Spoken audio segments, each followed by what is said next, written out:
Yes. Uh-oh. Let's get this right. Let's get this right. Uno momento, mommy, slow your tempo. Let me turn myself up in the cans. Okay. 1 2 1 2. Hello and welcome to the Raphie Dawkins Combat Radio show. It's not really a show. The name of the show is A Boxing Talk with Raphie. Okay, so what's going on here? What's going on here? Let's have a look. How does that work? Let's have a look. We're just playing around with the settings.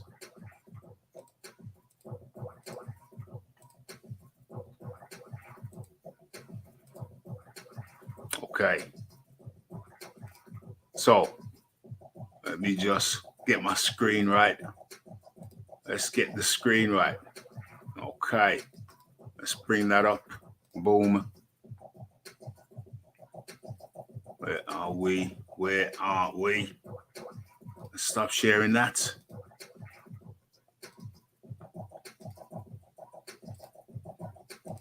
Start sharing this. Okay. So you're welcome to Boxing Talk with Raphie. Hello and welcome. A little bit later than advertised. We got there in the end. Let's go. Let's TKO 22. Put the flag back in. Put the flag back in. Put the flag back in. I remember we was talking about this the other day. And anyway, we'll get into that a little bit later. But for now, let's get the show. Let's get this thing crunk and organized.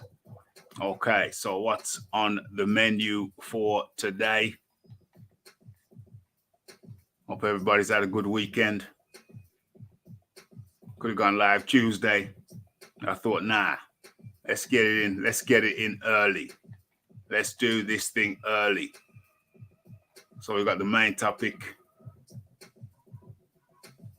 And we got some of the fights which occurred over the weekend.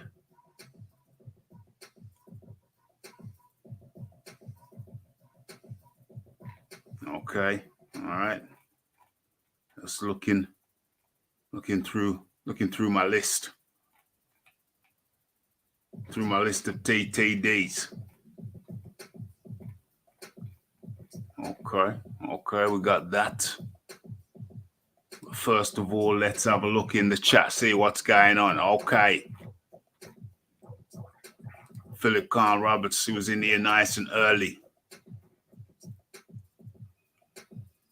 The Bronze Plumber was in here nice and early. Warp drive activated. Greetings to all. Raphie Dawkins Combat Radio Nation. Okay. In the building. TKO. Philip Carl Roberts in the building. TKO says, let's go. Let's go, let's go, let's go. Okay. First things first. Actually, first thing is to do the sound check. Let's just pin the link in from the beginning. Okay. Links up there. Now, let's do the sound check. Make sure everything is copacetic. Let's have a look. Damn. How's that? Where did that come back in? Kill the noise. How's that? Where did that come back in? Okay. Kill the noise. Excellente. Excellente. Let's pin that. Okay, that's pinned. Okay, next thing. Let's share my shizzle. Let the people know. Bum rush the show. Okay. No, not that. Oh, gruesome. We are live. Okay. In a couple of places.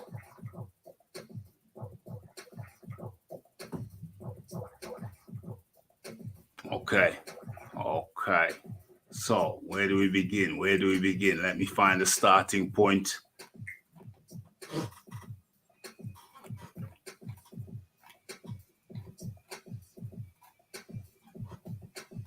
Let's find a starting point.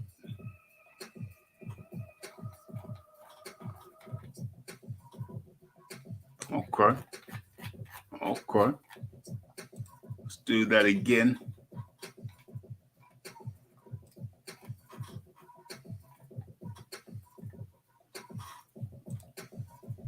Okay, what we're looking at. Anthony Joshua needs a trainer with more than one game plan for a fight. Okay. That's the headline. That's the headline news. That's the headline topic. AJ reveals new trainer. So let me pull something up on that.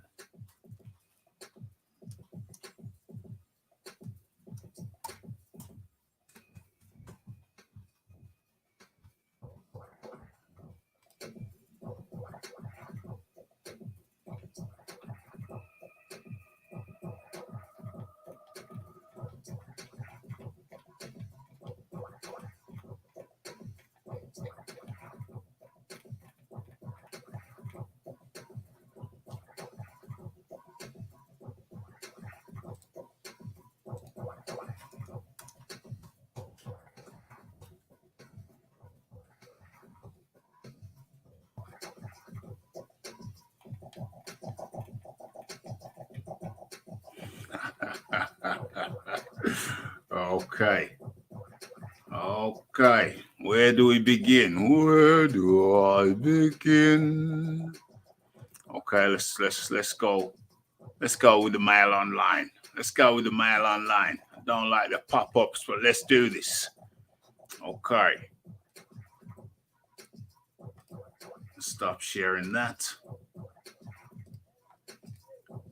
What the hell? What the hell am I hearing? Am I hearing some interference? What's going on?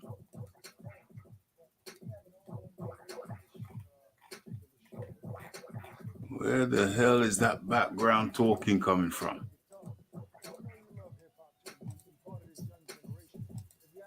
This is bizarre. What the hell's going on? Where's that sound coming from? There's a ghost in the machine, people. Ghost in the machine. What's going on? Ghost in the machine. Lisa Bales up in the building with the donation. Much appreciation. Okay, there's a ghost in the machine. I'm hearing some voices. I hope the Raphie isn't losing it. Hold on. Okay, it's this damn thing. Okay, let's get into it. Okay, so hello and welcome to everybody who's just come in. The Lisa Bales, the Kent S. Do I think that Rob will remain part of AJ's team? I do not. I think this was a big move. It was a bold move. Was it the correct move? We're going to get into that. But Rob McCracken's a head trainer. It's very rare that you find a head trainer prepared to come in as an underling. So I think that Anthony Joshua has finally cut the umbilical cord. He's his own man now. He's his own man. He's elected to promote, what's his name? Angel Fernandez. I almost said Ismail Salish there. That would be incorrect. And of course, big up to the chat. So Rob McCracken, I think Rob McCracken's out now. AJ's cut the umbilical cord. This is his own man. Lisa Bales up in the building.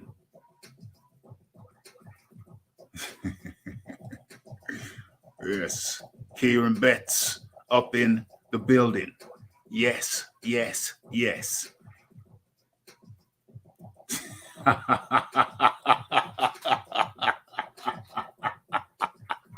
What's the chances FD turns up with his Joshua cheerleading contingency? Well, we have contingency plans for such events. Philip Carl Roberts. Contingency plans are in place.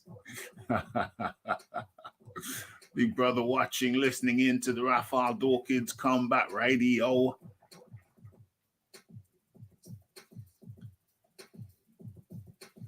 Sure he wants to play for Blackburn. Okay.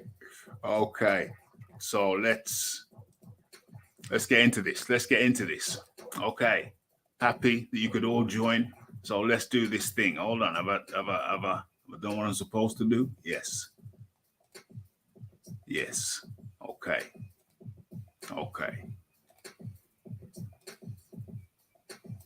Let's rearrange that. Okay, let's do this. Okay, so Anthony Joshua promotes head coach Angel Fernandez to head trainer for the Alexander Usyk rematch.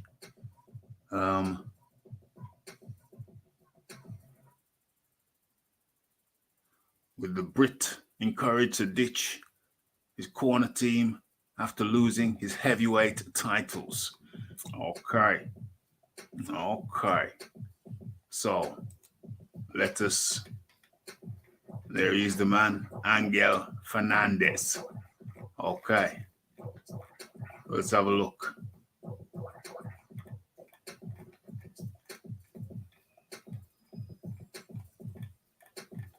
Okay, so Watford-born star lost his belts for the second time in 4 fights, after he suffered defeat to Ukrainian Usyk last September. Okay, so Joshua, as we all know, faced criticism for his approach in the last 6 months ago, despite it only being the second defeat of his career. Okay, very successful career at that, I would have to say. Okay. What's this here? Okay, so Joshua says, hold on. Says after being urged to ditch his coaching team, he embarked on a search for a new trainer to potentially work alongside longtime coach Rob McCracken. I'm working with Angel Fernandez right now, he told Behind the Gloves. He's been in my camp for the last 3 years anyway.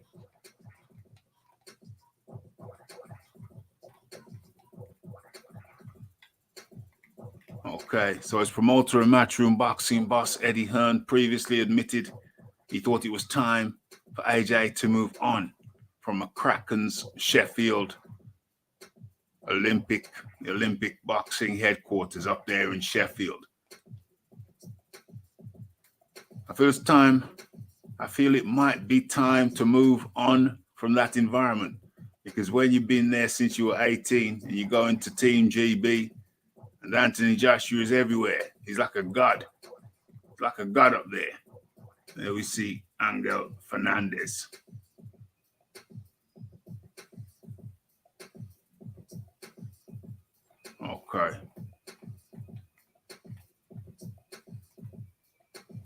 Okay. So as you know, Joshua keen to regain Regain. It says retain. It means regain his belts.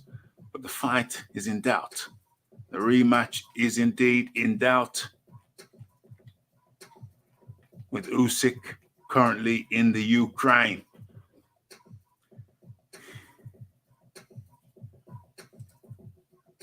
Okay. Let's have a look. Let's have a look what's going on in the chat. Okay, people are just in listening mode. They're just listening. They're just listening to the Raphie. Okay. Let us continue. Okay, Usyk in his homeland. Usyk is in his homeland fighting against Vladimir Putin's Russian forces following the Russian invasion of the Ukraine. Okay. Let's have a look. Yeah, okay, yeah. Not log cabins in there. I just feel it's time. To rough him up a bit. This is what Eddie Hearn said about Joshua. I think it's just time. I just think it's time to rough him up a bit. Not in log cabins in the middle of nowhere, but up there. It's, oh my God, it's AJ, because they're proud of him. Rob is not necessarily gone. Okay, not necessarily gone. Or maybe, what do you think about that? I'm saying Rob is not necessarily gone. That's a conversation for those guys. And it's very difficult because it's more than just a trainer. Rob is a mentor to him, an advisor, a friend. It's not just about who's training him. It's about where that's going to take place. There's a lot of logistics to get through. And as we know, as we've been talking about on the Raphie Dawkins Combat Radio of late, following the invasion of the Ukraine, the rematch is under serious doubt given Usyk has picked up arms to join the fight against Russian invading forces.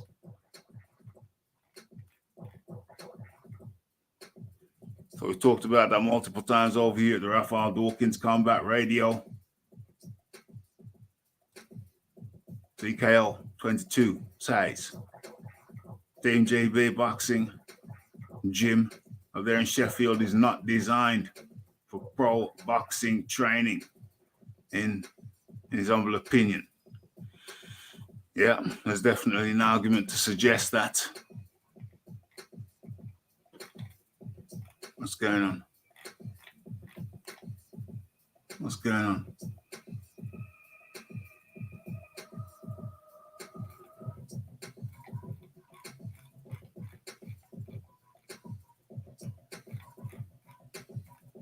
Okay.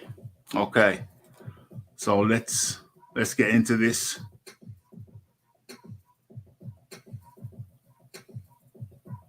Should have said Robbie's not gone. He makes the tea now. Damn, shouldn't have mentioned tea. Kind of parched. Let me take a sip of my water.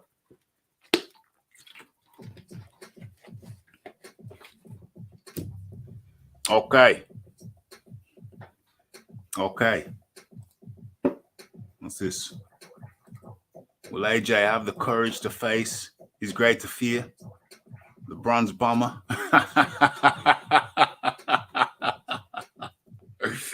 Well, the last thing I heard about the bronze bomber is that he's out there somewhere trying to find himself.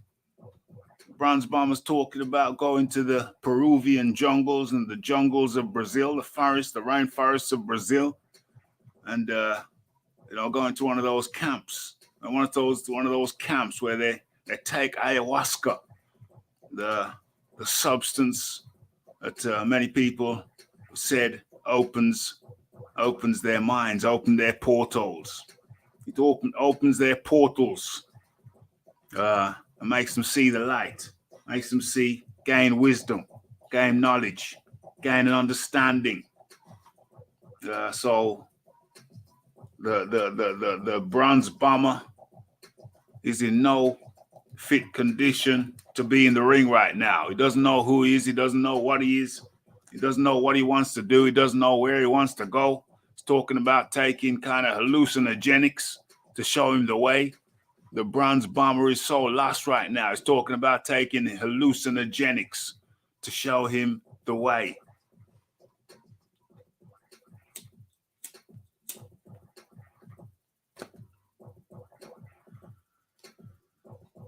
And if the bronze bomber is serious about finding the way, finding his way back home, and he wants to go the hallucinogenics route, then I can think of no person better than our very own, where is he? The fight doctor. If he wants to just dip his toe in the water gently with the hallucinogenics, then I recommend our very own fight doctor. You can get him on the mushrooms, take baby steps. Baby steps.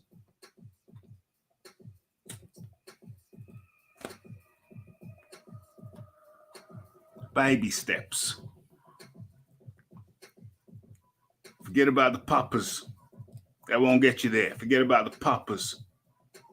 It ain't gonna work. What's going on here? Well, I'm all up in the video. Why am I all up in the video? That's better.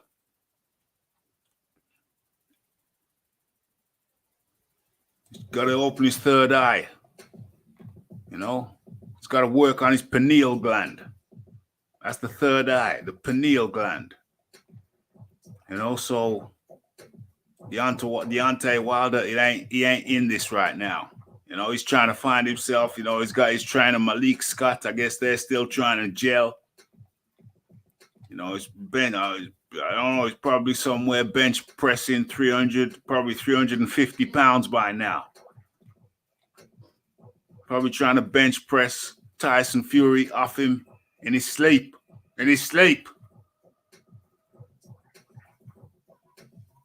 So Deontay Wilder is in no fit mental state.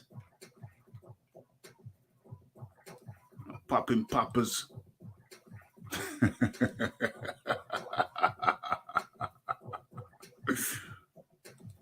wouldn't mind seeing that. Well, we've talked about this before, and it's all over social media. I was listening to a popular show. I was listening to a popular show just last night. Much appreciation to the AJ Spy up in the building, putting something in the coffers so we can pay the bills at the Raphie Dawkins Combat Radio headquarters. Much appreciated, AJ Spay. What was I saying?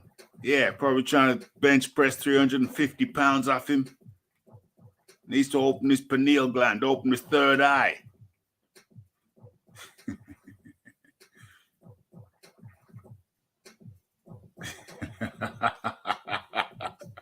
As the bronze bomber got enough courage to get in the ring with AJ, he turned down many offers. So kill the lies, kill the noise.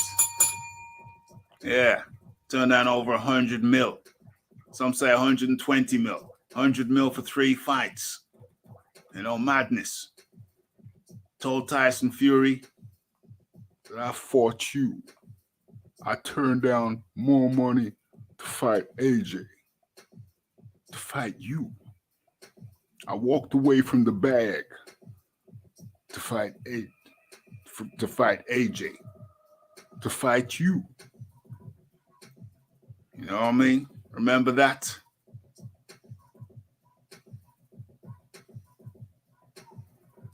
Yeah. Work on his boxing technique. Work on the boxing technique. So Deontay Wilder's out of the equation. What I suggested, and it's all over social media right now. Oh, yeah, that's what I was saying. I was listening to a popular show last night. And, yeah, it even popped up then. You know what I'm talking about. We're talking about the Otto Valine. You know what I'm saying? Where is it? Let's have a look. talking about the Otto Wallin. So that's the guy that Anthony Joshua needs to fight next if Alexander Usyk is unavailable. I think that's the route. That's the route he's got to take.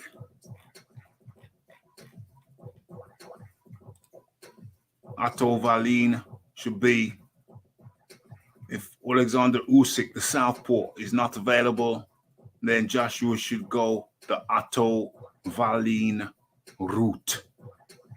Yeah, I see all over social media now, Otto Wallin, Otto Wallin, Otto Wallin, but you know where you heard it first. You know where you heard it first. One sec, let's see if I got it up here. Because YouTube, they let you do these little clips now. It's quite interesting. Let's see if I can see it. No momento.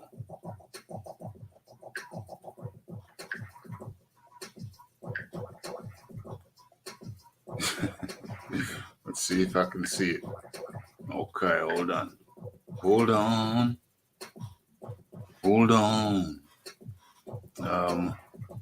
am I looking for? Let's what route are we gonna do this? How are we gonna do this? Okay, let's have a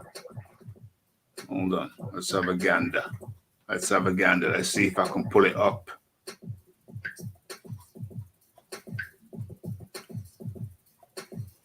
Let's see if I can pull it up. Open Sesame. If it is delayed, then I like Wallin. You see this? Otto Wallin. You see that? Hold on, let's see if we can go full screen. For a southpaw, the fight in a southpaw, yeah, different style southpaw, but still, if it is delayed, then I like Wallin. Otto Wallin is a southpaw. What better preparation for a southpaw than fighting a southpaw? Yeah, different style southpaw, but still. Okay. If it is delayed. Okay. And in comes a man like AJ Spay up in the building. What's good with you, Raphie? How you doing, man? How you doing? How's it going, man? How's it going over there? How's it going? Oh, having a good day. Got in a good workout this morning. Hit up the gym. Yeah. Feeling energized, feeling ready, feeling blessed. How about you, sir? 100. Well, it's been work today. Hit the gym yesterday. Hit the gym on Sunday. It was a nice sunny day. I think, what is it? Are we in spring now? I think we're in spring or something like that. So yeah, nice weather. Hit the gym. Today was work.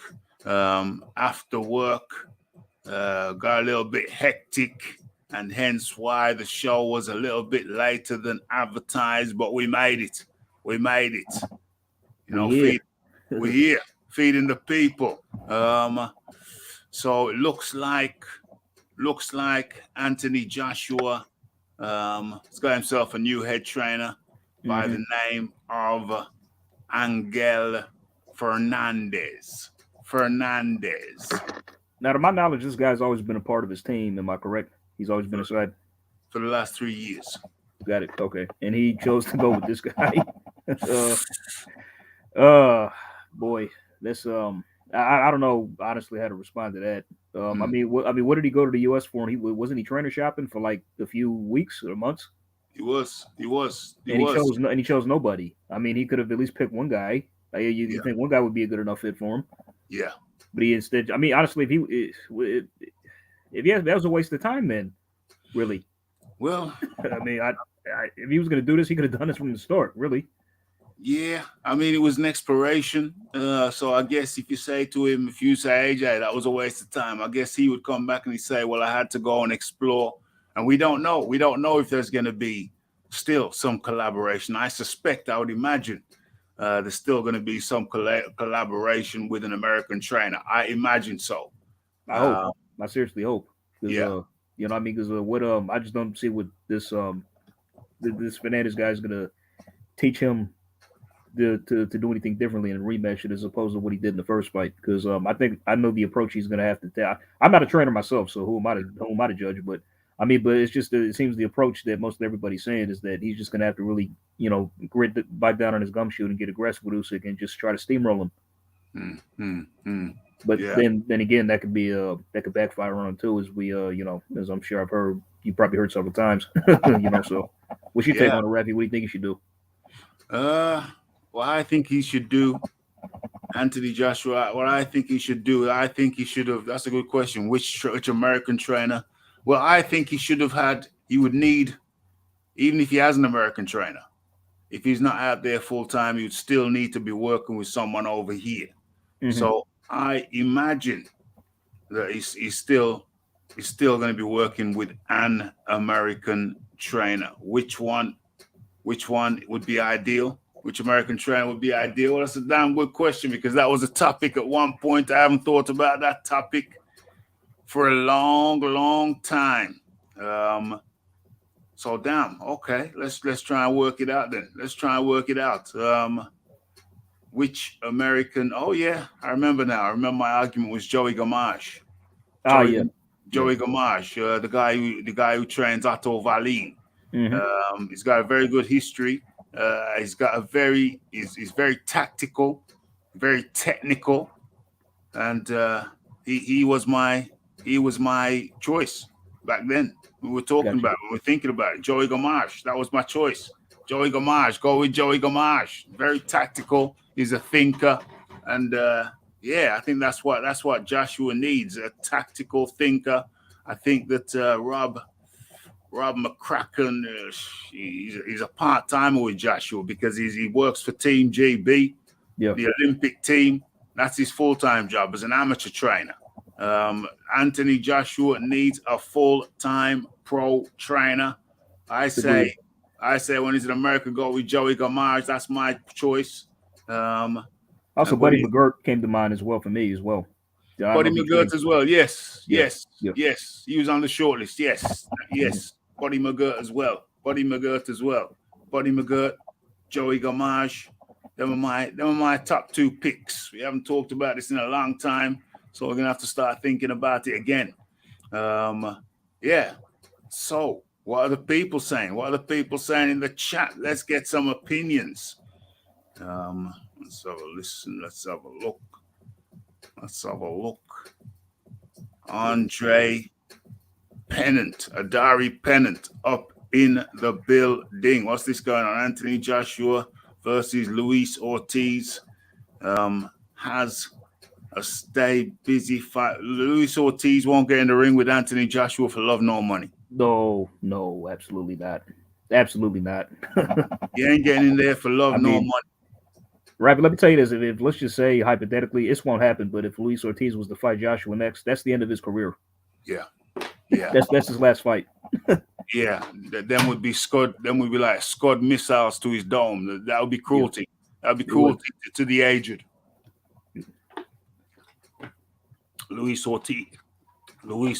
I saw his knee give out on him. I say this because he almost lost that Charles Martin fight. He just happened to land a lucky punch. Yeah, he was damn near close to losing that fight. He was. Did you see his knee give out? Did you see his knee give out in that fight? Yeah, I mean, plus he was getting dropped by jabs. I mean, it was damn near game over until he just swung for the fences and landed a good one, and it stopped Martin in his tracks. So in his tracks with that crazy referee who wouldn't stop the fight. What a moron. Yeah. Madness. Unbelievable. So can you actually believe that Charles Martin was protesting the stoppage after that? It's great. Well, he was out of it. It's crazy. He's out of it. I mean, he was on cloud nine. He was on cloud nine. You know what I'm saying? We got Deontay Wilder talking about going to the Amazon jungle to take ayahuasca, but I mean, Charles Martin right there, it's like he licked the green frog. He licked the green frog. They're talking about licking the frog. He licked the frog. If Deontay Wilder's talking about doing that, I say his mind is already made up. Yeah. He's pretty much made up. I mean, if he's relying on or whatever that's called to decide whether or not he wants to continue fighting, then I say his mind's made up. His mind's made up. If you're relying on going to the Amazon jungle, the rainforest in Brazil, to take some kind of hallucinogenic. Yeah, by the way, that comment that guy left was hilarious. What he say? How what is AJ gonna face his greatest fear in Deontay Wilder? I mean, well, we should ask Deontay Wilder that question: is he gonna face AJ or Dylan White, one of those guys? You know what I'm saying? Well, He's been ducking them for years. He's been ducking him for years. He told Dillian White he's gonna duck him for 2 years in a text message. Uh-huh. He told him that in the text message, and he said to Anthony Joshua when he got offered 100 mil for 3 fights, he said no. Unbelievable. He said no. That's probably gonna go down as one of the dumbest decisions ever made by a boxer, hands down. You know what I mean? In the history, if he would have offered me that, I'd have took that deal. Anybody would have took the deal. Anybody would have took the deal. Anybody would have took the deal. But he walked away from it. One of the craziest things. But how shook was he to walk away from 100 mil for 3 fights? Incredible. And I was arguing with a guy like on YouTube not that long ago. He was trying to tell me how like oh yeah, he didn't take the fight because he just Joshua was getting paid more than him. I'm like, who cares? It's $100 million. Joshua is getting more than him. Well, of course, Joshua's going to get more than him because he's the bigger entity. He's the bigger draw. He's the bigger entity. And I'm like, well, who cares if he? I mean, he's still getting 100 million regardless. I mean, who gives a shit if he gets $1 billion? Yeah. I mean, you're still getting ended up with 100 million, and that's the counterpoint of the. I mean, so that's why I can't with these people sometimes. It's like they just say the most ludicrous things. It's unbelievable. Ludicrous. It's like somebody offers you something far and above beyond your pay scale to do exactly the same job, and then you're going to question, well, what else is everybody else getting paid? That's irrelevant. It's irrelevant. You're getting a bag. You're getting a big bag every week. You're walking out of the factory like you stole something every week. You can't believe it, but you're going to turn down the offer because somebody else, this is a better analogy. You're going to turn down the offer because somebody else is getting paid more than you. Thank you. Is this the same guy? Look what he wrote. He's understandably AJ fanatics do not want to put AJ in the ring with a killer like Luis Ortiz. It would be a horrible knockout loss for. Is this guy for real? Or this guy's trolling? This guy's trolling. He's got to be trolling. That's funny. He can't be serious. He can't be serious. That is funny. Let me go down. Lisa Bell says Joshua should fight a southpaw or two. Yeah, I mean, I'm saying Otto Wallin. I'm saying if Usyk is not available, fight Otto Wallin. Get him in the ring. Yeah. Shout out to Miss Lisa Bells. What's up, Lisa? I mean, like he said he's open to taking a stay busy fight, right? Yeah. That's the perfect choice. Why not? Yeah. Why not? He should beat Otto Wallin. He should beat him. Well, of course he should. I mean, if he can't beat Otto Wallin, then I mean, he might have to reconsider. That's pretty damn shocking if he lost to a guy like that. Yeah. No disrespect to Wallin, but yeah, it's just his levels, and he's not on. I don't think AJ's pretty much. No, absolutely not. Cristiano Wu. AJ should hire Freddie Roach. Freddie Roach, absolutely not. Freddie Roach brings out the offensive in fighters. Freddie Roach is too rock'em sock'em robot for me. Sorry. Yeah. It's too rock'em sock'em robot for me. Overall. What else we got here? I mean, ultimately, there is no right answer as to what trainer AJ should pick. It's just who gels with him the best. Who knows? I mean, all these guys might be good trainers for him. Who knows? Roach, McGirt, Gamache. Yeah. You never know. I mean, it just depends on who gels well with just the correct person. That's right. What's going on here? So McCracken wasn't his full-time. Well, McCracken was Joshua's full-time trainer, but Joshua wasn't McCracken's full-time job. You know what I mean? He's an amateur coach at Team GB up in Sheffield. So his time is split. Remember for a portion of the Usyk fight, McCracken wasn't available because he was at the Olympics. That's one example. You know what I mean? Damn, he should have had him in camp for that full training camp. You would imagine for a fight like that. I mean, there's evidence to what happened. Usyk ain't gonna be easy to beat, man. He's gonna be really tough to beat. It's gonna be tough to beat. Otto Wallin, ? Do a better job than Fury. Wallin's been linked with Fury and White and just on Sky. It's a fight that makes sense. Or a third fight with Ruiz. It's a fight that makes sense. Yeah, the Otto Wallin makes more sense than fighting Ruiz again. Ruiz doesn't bring anything. He's nothing remotely like Usyk. So I'd say fight at least a southpaw. Different styles, but still a southpaw. I don't lean as that he's that that measuring stick. It's like when Dylan was going to fight him, I was excited for that. He could he had a chance to do a better job and knock out Wilder while Fury didn't, and he went life and death with more or less. Then the same thing for AJ if he fights him too. So yeah, for real. Understandably, AJ fanatics do not want to put AJ in the ring with a killer like Luis Ortiz. It would be a horrible knockout. Oh my gosh, Luis Ortiz might get injured on the ring walk. Trolling. That fight, honestly, you asked me, that fight doesn't go past 5 rounds. No. It doesn't go past 5 if he got in there with AJ at this point. Well, I mean, Luis Ortiz is almost getting dropped by his own knees, giving out on him. I mean, dude, he was getting dropped by Charles Martin jabs. I mean, dude, what would AJ do to him? Are you serious? Dropped by jabs, Charles Martin jabs. Dropped by Charles Martin jabs. Charles Martin ain't no big puncher. No. Who did he get beat by? Hellenius. Hellenius beat him. Kawanaki beat him. Yeah, they were good fights, entertaining fights, but still, come on now. He lost them fights. Charles Martin lost them fights. Oh, he lost to Hellenius too. He fought Hellenius? Yeah. Pretty sure Charles Martin fought Hellenius. Let me just check. Yeah, let me see. I'm double checking too. Let's see. Yeah. Let's have a little look at this. Look at the record. Okay. Oh, okay. He's only got 3 losses. He lost to.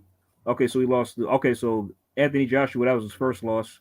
I remember that he got knocked out by him in 2 rounds. That was pretty much a walk in the park.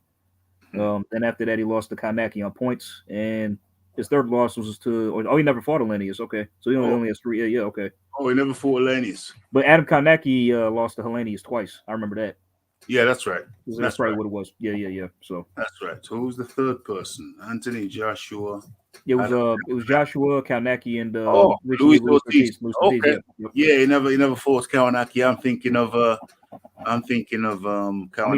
Kaunaki's fought. I mean, he never fought Hellenius. Yeah, he never fought Hellenius, but Hellenius fought Kaunaki twice. That's right. Yeah. And Gerald Washington too, who he stopped before that as well. Got knocked out by Washington. I was actually shocked by that. Yeah, Washington stopped Kawanaki. That's right. No, Washington knocked out Hellenius. He never fought Kaunaki. Yeah, he knocked out Hellenius. I watched that fight. Yeah, my bad. Yeah, Washington. He lost to Kaunaki too. Yes, in 2 rounds. Yeah, I remember that too. Yeah, that was pretty. Yeah, they say that's the famous triangle theory right there between them. Yeah, I mentioned that. Yeah, Adam Kawanaki. Yeah, Adam Kawanaki. So, what's this here? Washington's lost his last 2 fights. He lost to Charles Martin and Ali Erin Demirzen.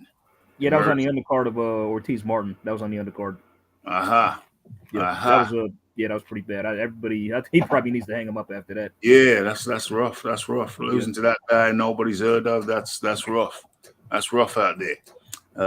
Okay, so let's see what people are saying in the chat. Let's have a look. Luis Ortiz team turned down the fight. We deal with facts, not narratives, indeed. Jimbo says John David Jackson. Yeah, John David Jackson, I thought of him, yeah. Virgil Hunter, I don't like. I don't like. He was good with SOG. Is that it? That's it. I just think it's because Andre Ward was already naturally that good. You know what I mean? Yeah.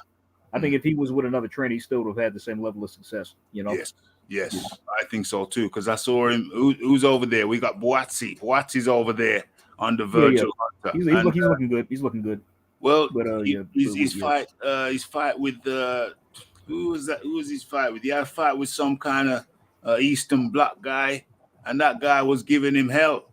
Was it Blatnix? That guy? Could be. Guy was giving him hell.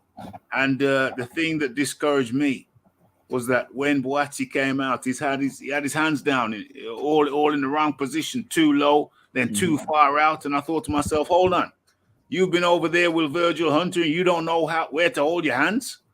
Yeah. You don't know he hasn't even taught you where to hold your hands. You're not sure? Matter of fact, is he supposed to fight Craig Richards? Is that still in the works? He's got a fight coming up, hasn't he? Craig Richards, right? That's what I heard. That he's going to fight Craig Richards soon. Craig Richards, yeah, Craig Richards, possibly, yeah. That's going to be a good fight. I Yeah. like that fight. I really like that fight. Yeah, big time. That's a real interesting fight because Craig Richards ain't no pushover. He ain't no. No, he ain't. No, he ain't. He ain't no walk in the park. So so that's one of the things that discouraged me from Virgil Hunter. You got Boazio living over there full time, and he don't know where to hold his hands. He's defensively. Boazzi is defensively. He's got problems in his defense. He takes too many shots, unnecessary shots. Speaking of which, like he was supposed to fight. What do you call it? It was on the what card? It was late last year. He was supposed to have another fight against Maxim Vlasov.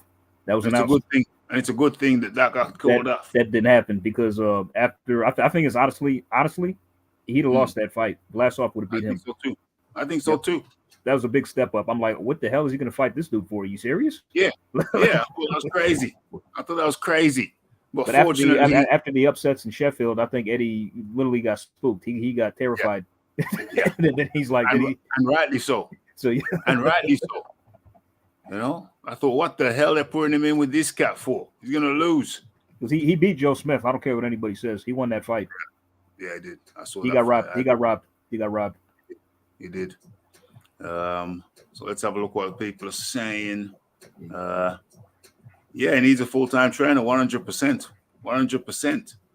Let's have a look. Adari Pennant. Derek Chisora versus Deontay Wilder on the undercard would be interesting next. That's not bad. That's not bad at all. He was supposed to fight. That could be like a co-main, actually. That could be a co-main event. Yeah, they were supposed to fight way back.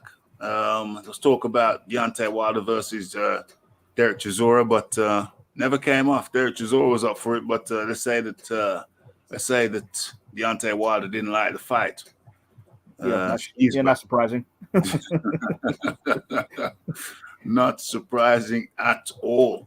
Derek would have took it to his ass, that's for sure. Oh, walked him down. No chance to wind up them big punches. Chisora would have been all up in his grill. She's busy up in the building. Let's have a look what people saying. Virgil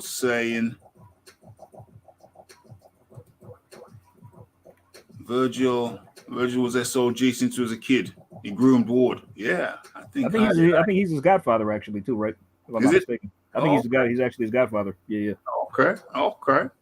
If AJ is looking for a veteran trainer with multiple champions under his name, he should go Robert Garcia. Hell to the no.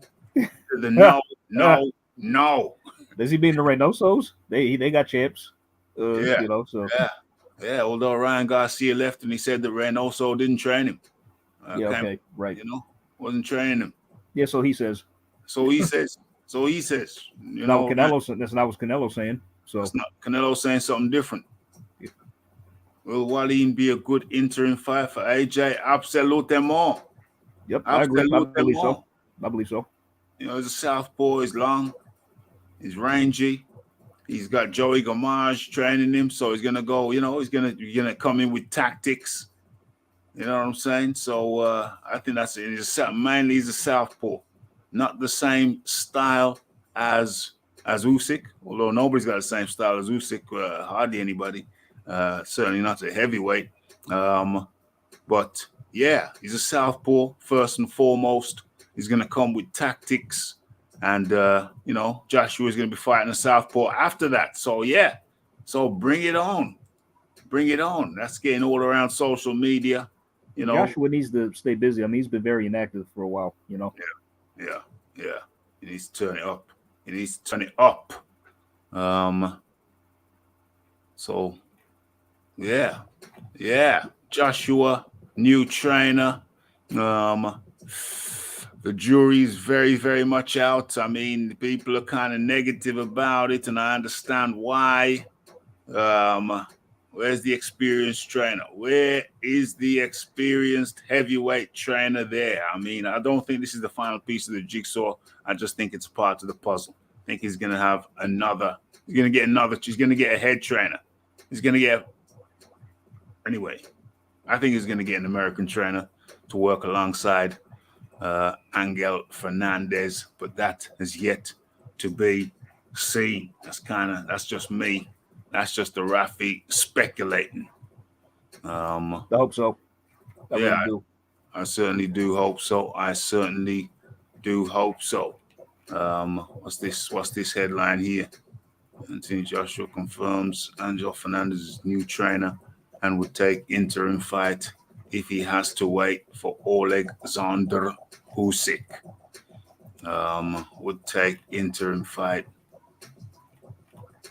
Well, there was a lot of talk about Ronnie Shields being Joshua's new trainer, but that didn't appear to pan out. Yeah, I guess not. Yeah, that's what I was hearing too as well. Same.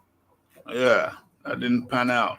But I don't know. Ronnie Shields seemed to be announcing news at a rapid rate. I don't think that was helpful.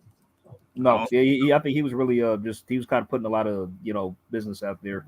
Yeah. I think So before like anything was official, I believe.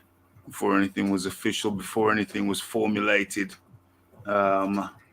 Okay, so let's have a look at the Zone Boxing UK. The Zone had a card on over the weekend. Yes, they did. And let me have a look at this. Accept all. Let's have a look at some of these. Let's have a look at some of these fights. Great card on the card. Yeah. You saw Raphie? Raphie saw it? Well, I just seen little snippets, but I just pulled it up now. The Zone. I got the Zone. I heard that Chocolatito versus Martinez was something of a masterclass. Woo! Oh, that's putting it lightly, man. That was a clinic, just beautiful performance, man. Chocolatito, he still got a lot left to give, man. He really does. Hell yeah. Says warning. It's over 18. Yeah, I think just made this Martinez kid look just completely basic and ordinary. Yeah, that's what I'm seeing. It was a clinic. It was a clinic. Props to Martinez for taking the fight though, because he didn't have to. I'm watching it now. Chocolatito, movement, precision. Slipping shots like it's nothing, like it's in the Matrix. His confidence seems really high right now. Chocolatito. What is this here? What's this graphic? Chocolatito says Chocolatito lost the first round according to Chris Mannix's scorecard, and then won every other round up to the 7th round. I guess that's when he got the knockout. Oh no, it went the distance. Oh, it went the distance. Also, it went the full 12. Oh, it went the full 12. I heard about a fight that had a brutal knockout at the end. Oh, that was Mauricio Lara versus Sanchez. Yeah. That went 3 rounds. That was nothing but that was a back and forth slugfest, man. Lara, of course, is the guy who is haunting Josh Warrington's dreams right now, giving him nightmares. Yeah. Lara Sanchez. Lara wants that. He had a point to prove that night, and he did in brutal fashion. Yeah, he totally did. Warning, gotta be over 18. Okay, I'm watching this now. Lara Sanchez. Okay, let's have a look. Let me see this knockout. See if I can find it. Let me play it for the people. Oh, looks like I missed it. Oh, okay. Pay attention to the ref when it happens as well. Yeah. Okay. Wow. Barrage. Oh, the referee interferes. Oh wow.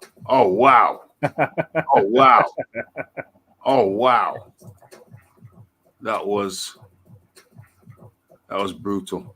It was. But Lara, man, it's like even though he got the knockout in a short amount of time, he got pieced up himself, and it was coming close to maybe getting stopped. Wow. So his chin or his punch isn't really that great, and he needs to really work on defense.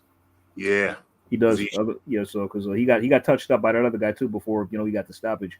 Yeah, considering it's only 3 rounds, they're lumped up already. Both of them are lumped up. Both of them are lumped up already. This is crazy, yo. I think there was one knockdown like where Lara just he was holding for life, right? Then he literally tripped and nearly tried to take the guy down with him, like in the tackle. You know what I mean? He was in the corner. He was literally on the corner, like on the ground, like really asking the ref to help him up. And the ref's like, "Get up." This is brutal, man. This is brutal, man. I'm like, dude, calm down, take it easy. I know you're trying to take this guy, but you got 12 rounds. Easy, ease up. You know what I mean? Yeah. Yeah. Let me show the people. Let me show the people a little snippet of this, hopefully. This is brutal stuff. What is this? What is this? Let's have a look. Let's have a look. Let's see if we can. Is that going to work? No. No. Yeah, okay. Maybe we could do it that way. Let's have a little quick gander. Just a quick gander. Just a quick gander. Let's go. Oh.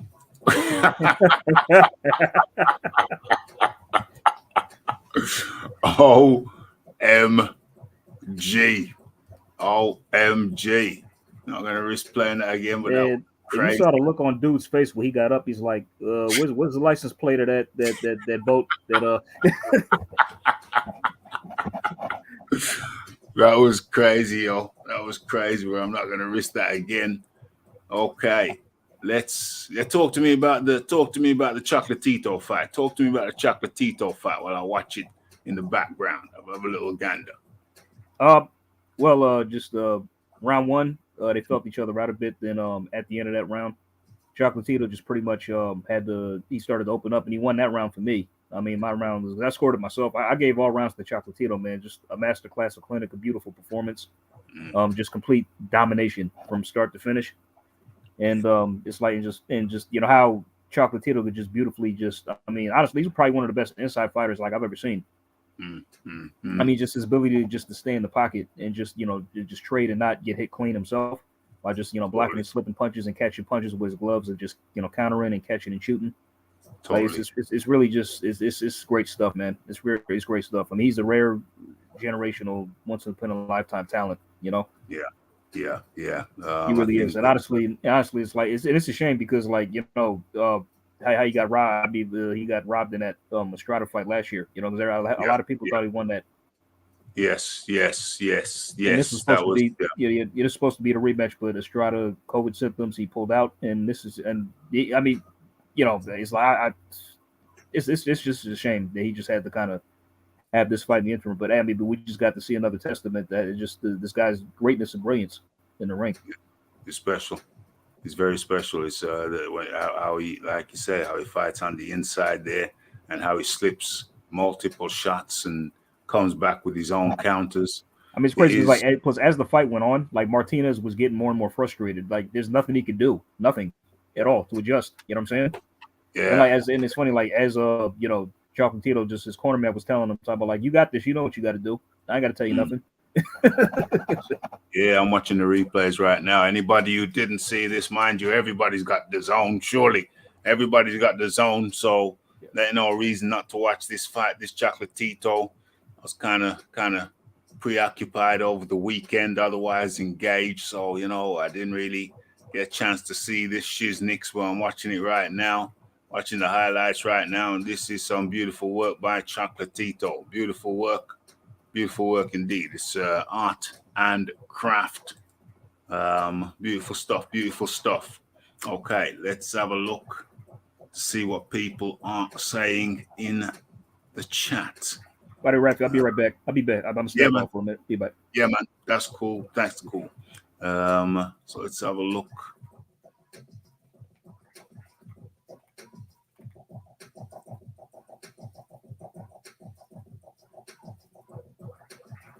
Yeah, can't get the Usyk fight.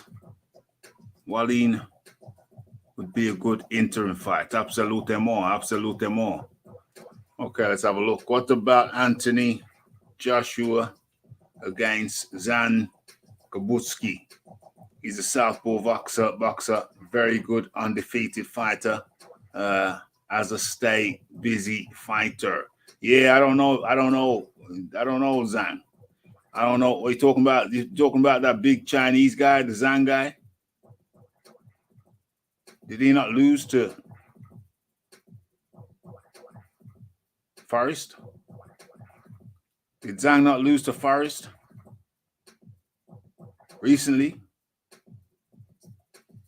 Or maybe he won, but then had to end up in the hospital. Can't remember.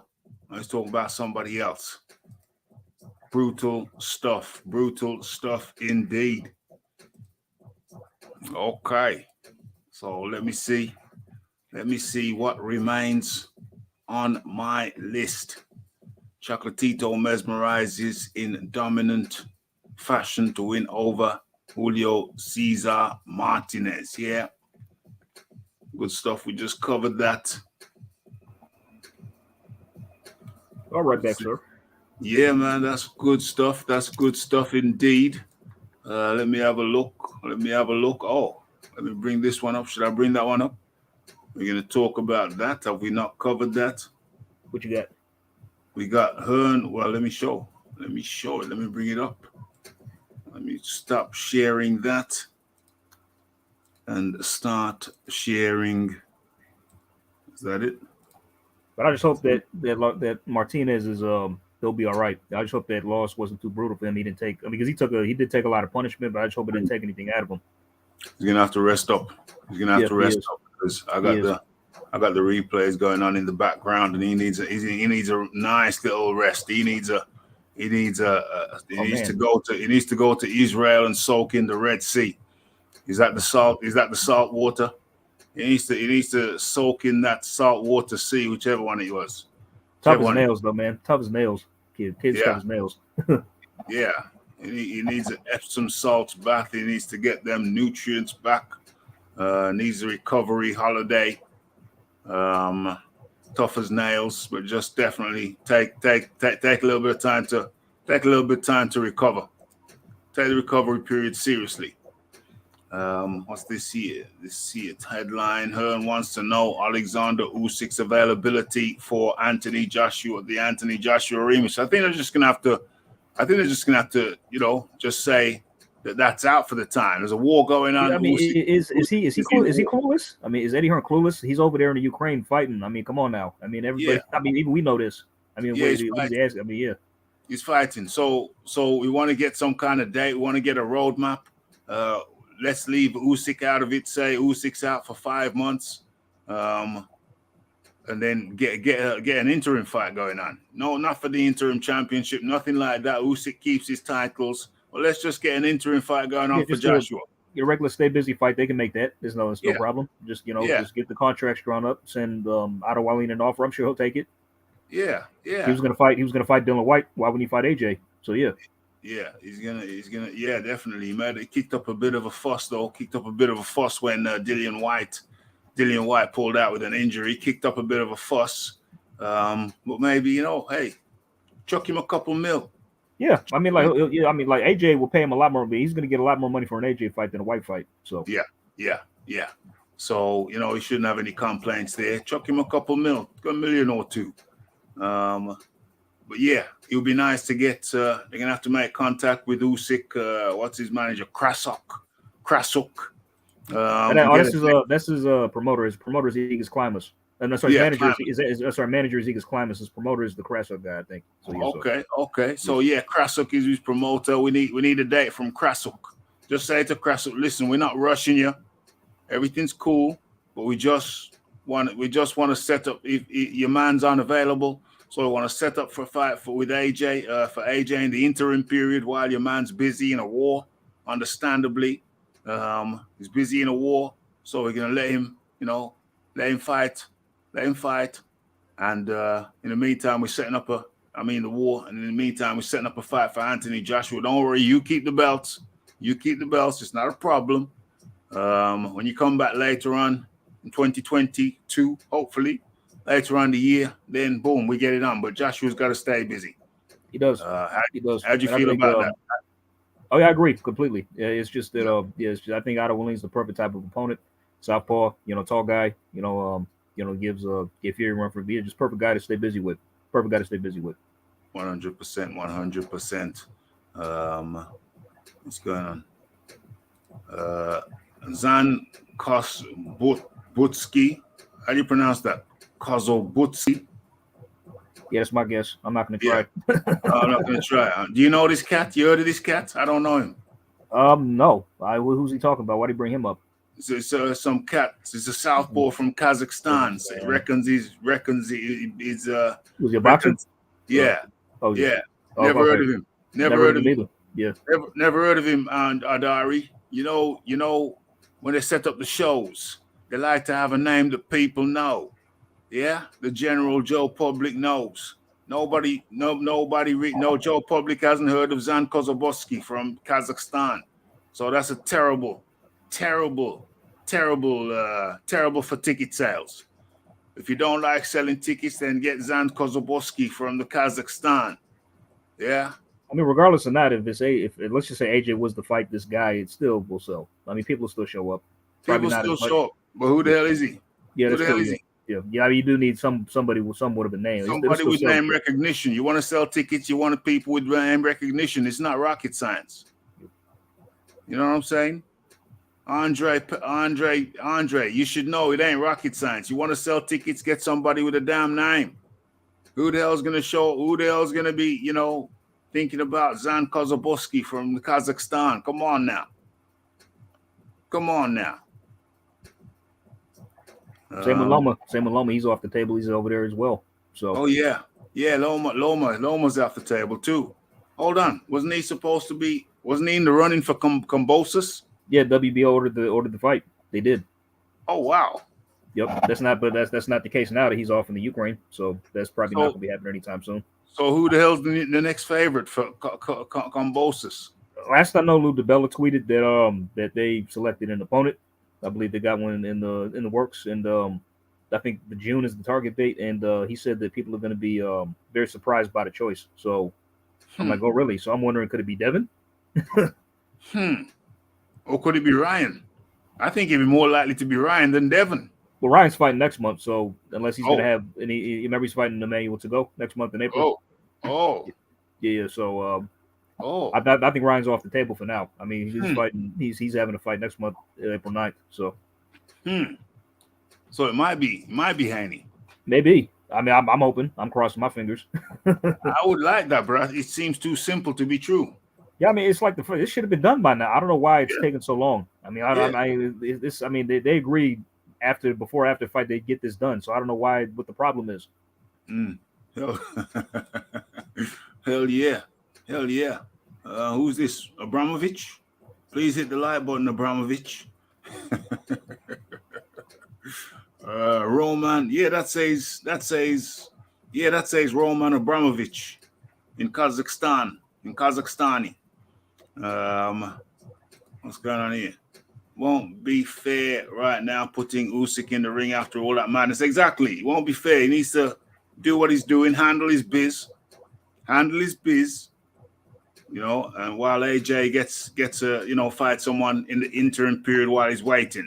Yeah, so it wouldn't be fair to put him in there right now. I don't think AJ will allow himself in the ring with Usyk. Oh,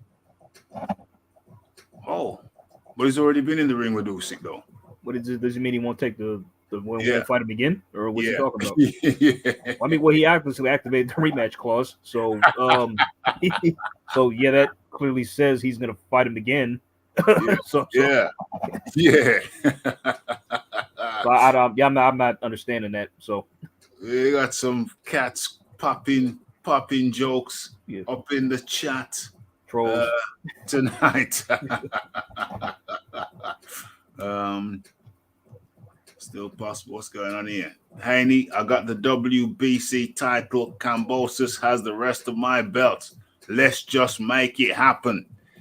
Yeah, that's too simple, Haney. Well, why isn't it done? I mean, come on now. It's I mean, because first, I mean, well, I think the Haneys are probably dragging the feet on this. I don't know. I'm probably wrong, but it's just what I suspect. Because his dad Bill was coming out saying, I don't know if you saw the article, like how he was saying, like we have to kill the narrative that the fight has to happen in Australia, because that's what George was saying. It's like, well, I mean, okay, well that's what you have to. That's where you have to go then. Go to Australia. George has got the belts. He's the man in the division right now. You got to do what he says. Yeah. I mean, don't try to play A side when he's got all the straps. You know what I mean? Exactly. The man's got the straps. The fight's going to happen in Australia, so there ain't no killing the narrative that the fight's going to happen in Australia. He's the man with the belt. He says Australia. That's where it's going. That's where it's going to be. You know what I'm saying? So it's not a narrative. It's a demand that you have to acquiesce to, or it's not going to happen. You got to acquiesce to it. You know what I'm saying? You got to acquiesce to it, because that's the man with the belt, and that's where he is. You want the belt, you got to go. You got to go to the man. Oh, snaps. Shawab in the comments. Shout out to Shawab. What's good, my brother? Shawab.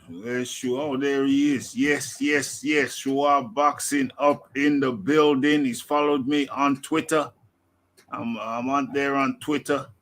I see AJ everywhere. Yeah, man. The man is popping up. Y'all be popping up on these panels. the man ain't afraid to click that what do you call that StreamYard button and get on live, and it's a good thing. It's a good thing. That's why we get this. Yes, Swab, man. Yes, Swab, if you big, you click on, man. Join us. Chop it up. Yeah, man. The link is in the chat. You can come on in. It's been on before. What's this here? What Adari Pennant's making me laugh. Oh, good Lord. What about Anthony Joshua versus Joe Joyce? Jeez. Well, when did Joe Joyce turn into a southpaw? But I mean, either way, that's a tough fight. That's a tough fight. It's a tough fight, regardless. That's a fight that should be for a title, if I'm being honest. Yeah. That's a title fight. That ain't no stay busy fight. That ain't no stay busy fight, as Adari Pennant well knows. But listen, Adari, if you can get me confirmation that Joe Joyce is now a southpaw, which is what we're looking for Joshua, then hey, I will tweet Joshua straight away and say that Joe Joyce is now a southpaw and therefore eligible under the criteria that we've set right here on the Raphie Dawkins Combat Radio, because that's what we're looking for, a southpaw. Not one from Kazakhstan. He's lined up for a title shot himself. He's Usyk's mandatory, ain't he? He's number one. He's WBO mandatory. That's what I'm saying. Yeah.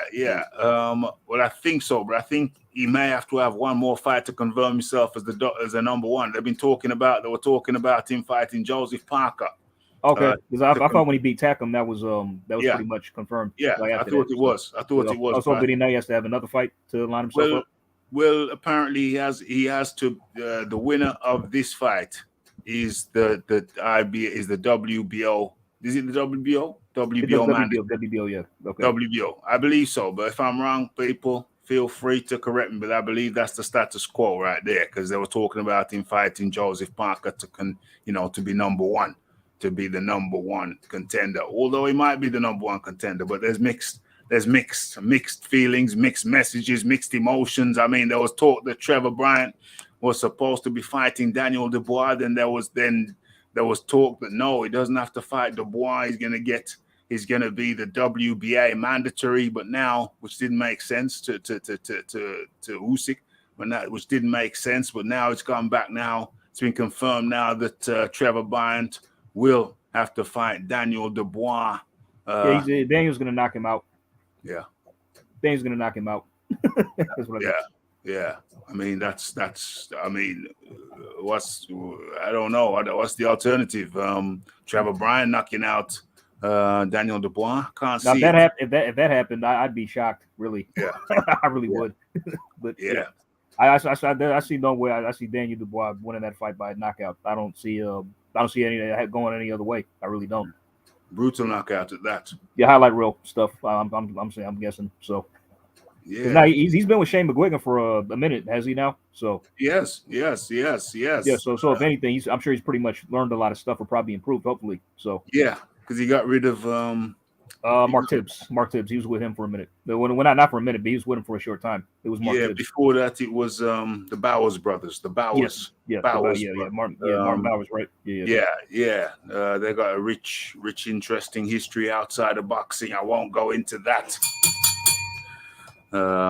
Look them up on Google. Find out their rich history. But it came from criminality and invested in boxing, and they've done quite well for themselves. They still got a slice of they still got a percentage of Daniel Dubois. I think they're still managing. I think That's what you're still managing them. That's what it is. They're not training them no more, but they're managing. That's what I believe. That's right. And then he went to Mark Tibbs. Mark Tibbs said no. The dad was felt the dad was interfering. Then he went over to Shane McGuigan and he said, "Oh, that's not a problem." I think that's a good fit for him. Shane McGuigan's a good fit. I'd like to see what he could do. Yes, well, Shane McGuigan said that's not a problem. My dad's involved in the business. His dad's involved in the business. It's a family business. You know what I'm saying? It's family business. They both got their dads in the business. Both of their dads, can talk about that time period, a generation before. And then you got Shane was an amateur boxer himself, and now he's a trainer and he's training, the new gen. And so it's a good fit. Mark Tibbs didn't like it. It's funny because Mark Tibbs fell out with the Dubois camp, and then Mark Tibbs fell out with the Billy Joe Saunders camp, at some point. He's Dillian White, the same thing too. I mean, Dillian White, Dillian White split with him, and they blamed Dillian White. But Mark Tibbs is the common denominator in a lot of splits recently. Yeah, I mean, I think Dillian White is now with Xavier Miller and Harold Knight, right? I think Yeah, and anybody don't know, we got about three exclusive interviews with Xavier Miller on this channel, in case people didn't know. Oh, nice. Yeah, man. Yeah, absolutely. I might drop a link to one of them or two of them in the chat afterwards, after this gets processed after the show. Okay. Please do. I'd like to check those out. Absolutely. I'll 100% do that. So honestly, like if I could just refer back to right quick, sorry, Raphie, just the Joseph Parker Joe Joyce fight. Yeah. Very disappointing how Parker was one of the ones who turned down the Hrgovic fight.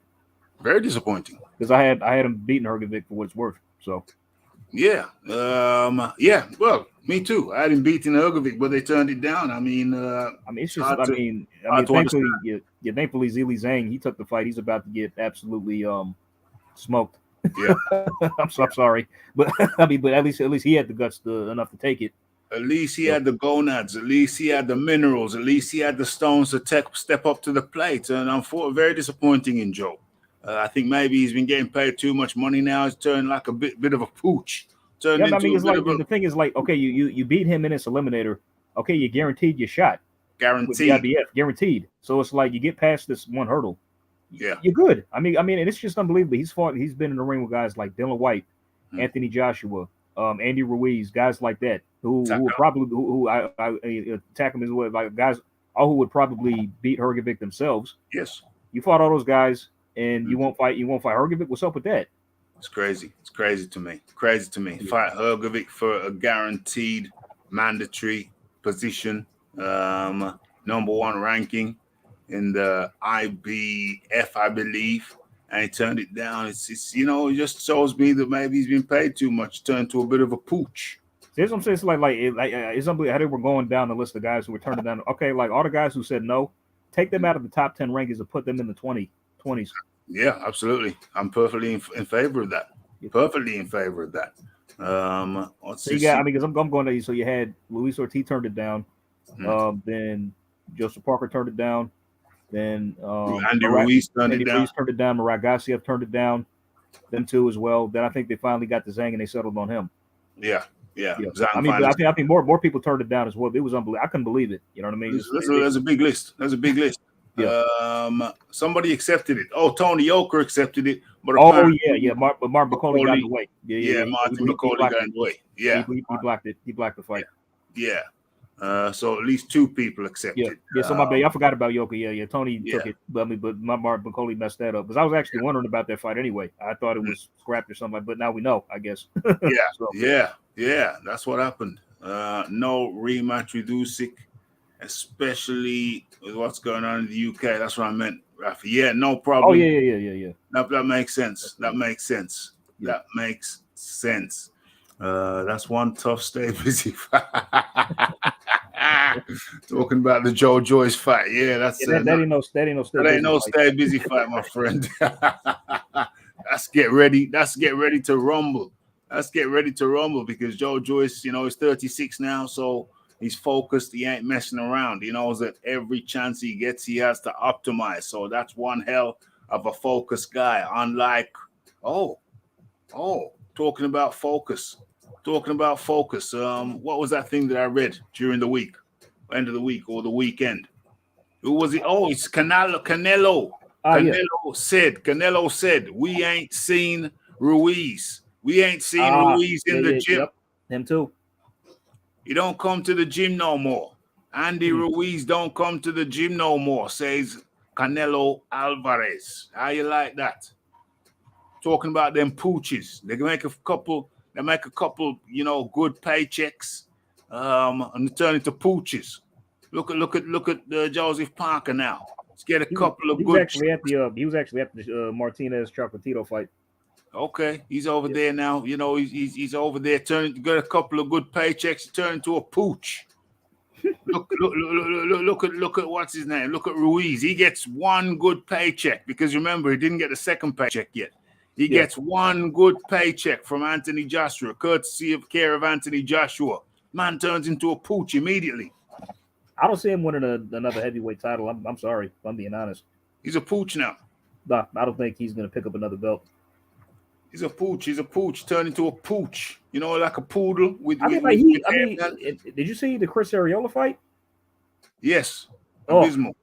Geez. Abysmal. I thought the weight loss would help him, but I think it just made him worse. Made him worse. All that training. Bottom line, you shouldn't be getting dropped by a 40-year-old Arreola. You know what I mean? All that training under Renee took everything out of him. Yeah, it's just. What was it like? Fat camp or something? Fat camp. Or what? Fat camp. It drained him, left him weak. That was punch resistance isn't a question, but honestly, it's funny because before after what he when the Dylan White and Andrew Ruiz fight was being talked about, remember that was being discussed.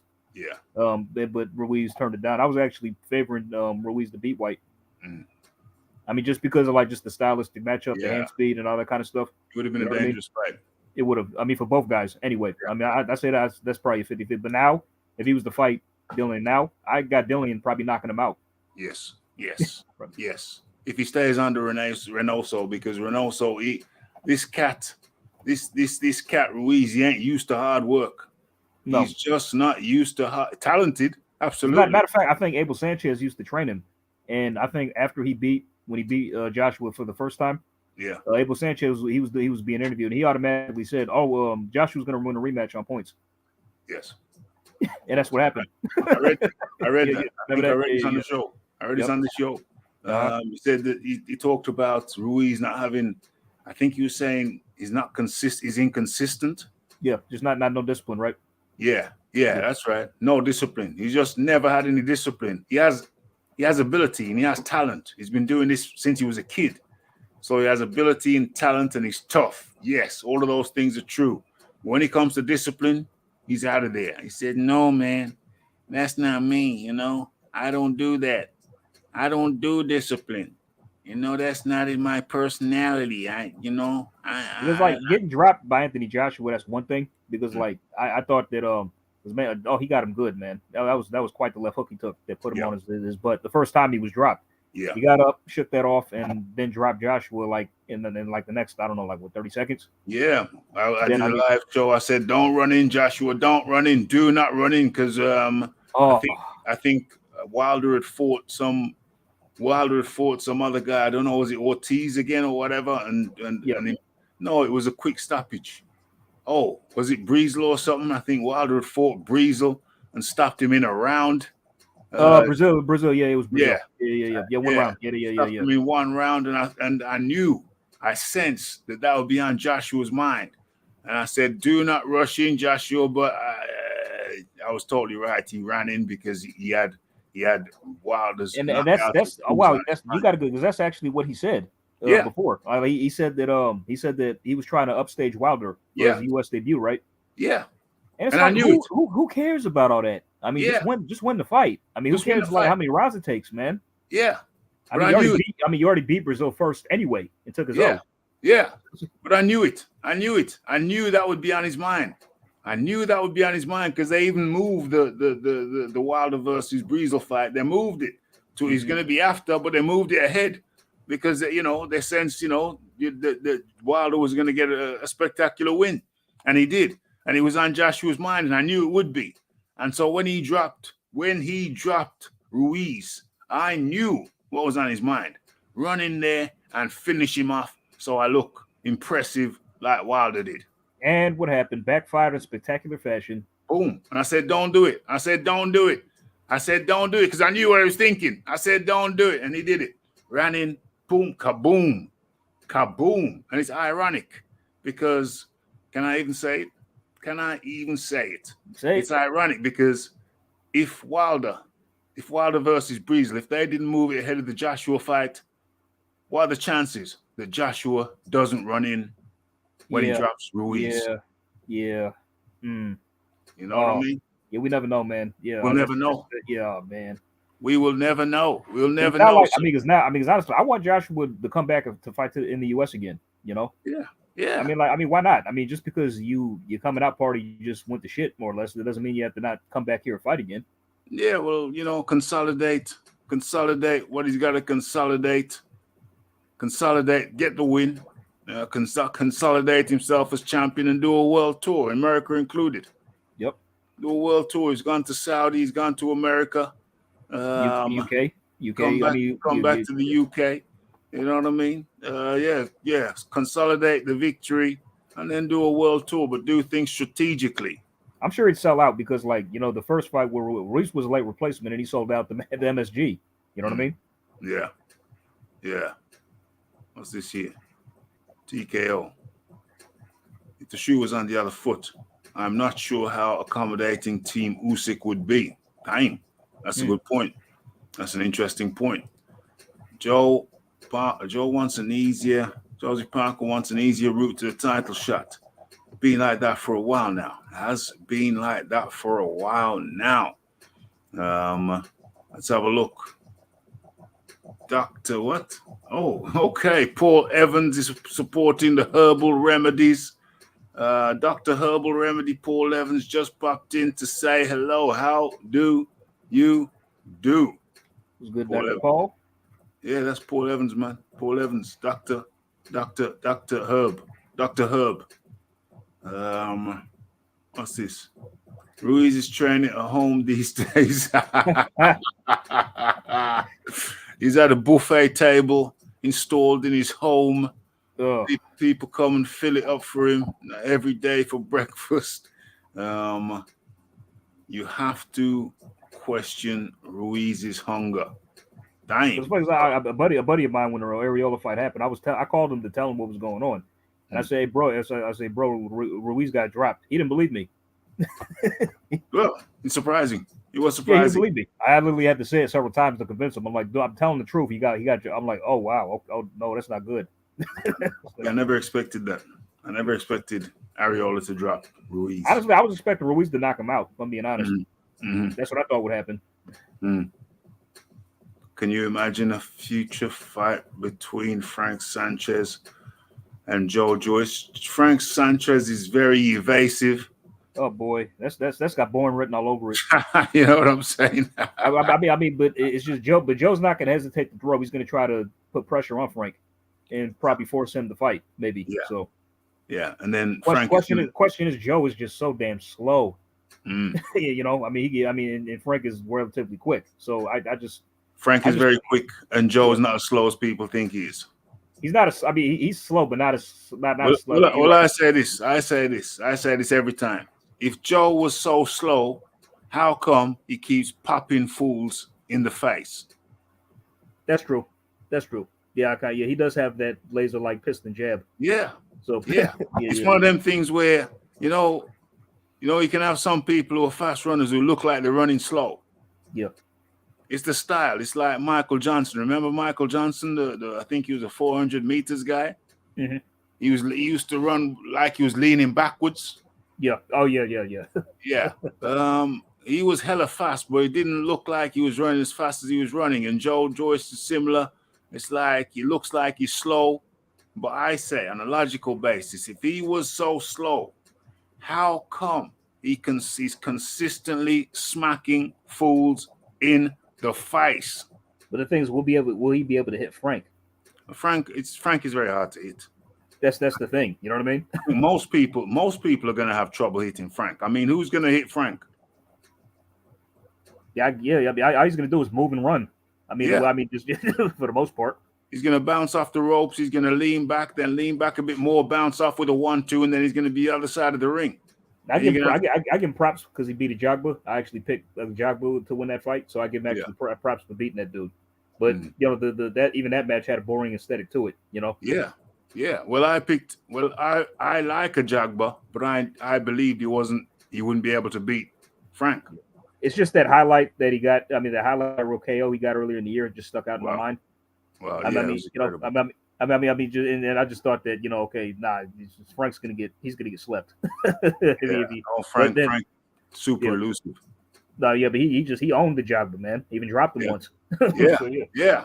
Jogba couldn't do anything with him because the Jogba is like a Jogba. That fight went a similar way I'd expect a Wilder fight against Frank Sanchez to go. Mm-hmm. He's just not fast enough. He's just not fast enough. But at least, I mean, plus the Jogba wouldn't really throw. He was really just hesitant to throw a shot. Yes, he was hesitant. I mean, I think it was because of what Frank was doing. Like just all the constant movement was really getting to him. Yeah, and the speed. Yeah. So and the speed, and the Jogba knows that he's relatively slow, definitely in comparison to Sanchez. So he was hesitant. He wouldn't let the hands go because he knew that Frank Sanchez was just too versatile, just too quick. He'd do them, lean on the ropes, catapult off, 1-2, be on the other side. You know what I mean? So let's have a look.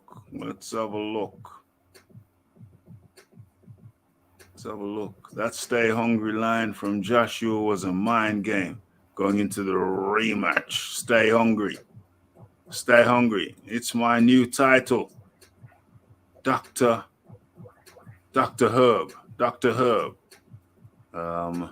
He needs a padlock installed on his refrigerator. He'd probably eat the padlock.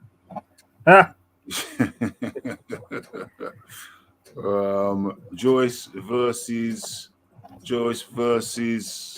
Sanchez, your favorite Joyce? Yeah. It'd be a hell of a fight. Sanchez is one tricky customer.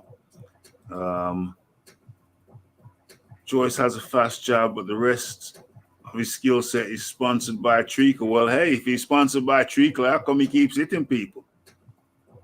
How come he keeps hitting people in the face? Okay, you know what I mean? So what are we saying here? Oh, let's go over to Twitter world. Dropped a few posts on there today, I think. So it's going to be interesting. Let's have a look. Where do I go with that? Do I go with my tweets? Okay. So just rounding up the show now. We've done the 1.5 hours. The Raphie don't stay too long. I get it, sir. Yeah, just not. It's pretty late. It's pretty late where you at, right? Yeah. So yeah, it's about It's about 14 minutes to the hour of midnight, the witching hour. So I like to keep it nice and tight, and I don't think you can see what I can see. I'm not sharing, so let me share. Let me remedy that. Stream. What am I doing? Twitter. That's what I'm looking for. Let's have a look at what you can see. Where's the Twitter? Let me bring that up and I need to make it a little bit bigger so that people can see. People can see. Let's have a look. Kinda. Let's blow it up one more size. Ooh, can't wait for that fight right there. This is a special day. Honored to announce a multi-fight deal with pound for pound King Canelo. First up, he challenges Bivol for his WBA light heavyweight world title on May the 7th, live on DAZN Boxing. Press conference next week in San Diego. Now, correct me if I'm wrong, but I think this is a pay-per. Is this going to be a pay-per-view? Yeah, it is. It is. Uh-oh. Not a lot of people like that. No. It's going to be what is it going to be for non-subscribers? It's going to be 80. Then for people who are subscribed, it's going to be 60. Going to be 60. Okay, over $60 over there in America. I wonder, does anybody in the UK know how much we're going to have to pay? Because we're very anti those heavy pay-per-view prices. I wonder what does anybody know how much Canelo versus Bivol is going to be in the UK? Let's have a quick look. Looking forward to it. Let's see if the price PPV at 5 in the morning. You hold on. If this is going to be at 5 a.m. in the morning in the UK, oh hell, then they're having a laugh. Damn. They're having a laugh. It's not It's not PPV in the UK, rightly so. Would have been a bad move. Okay, good. Thank you, Raphie. Oh, lucky y'all. They gonna charge us for it. Shit. Let me say thank you, Rocky. Thank you, Rocky. Was live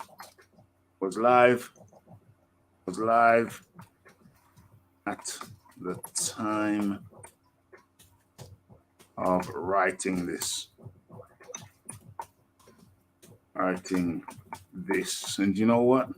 Let Raphie get commercially smart and actually drop a link for the show. There we go. Where is it? Copy that.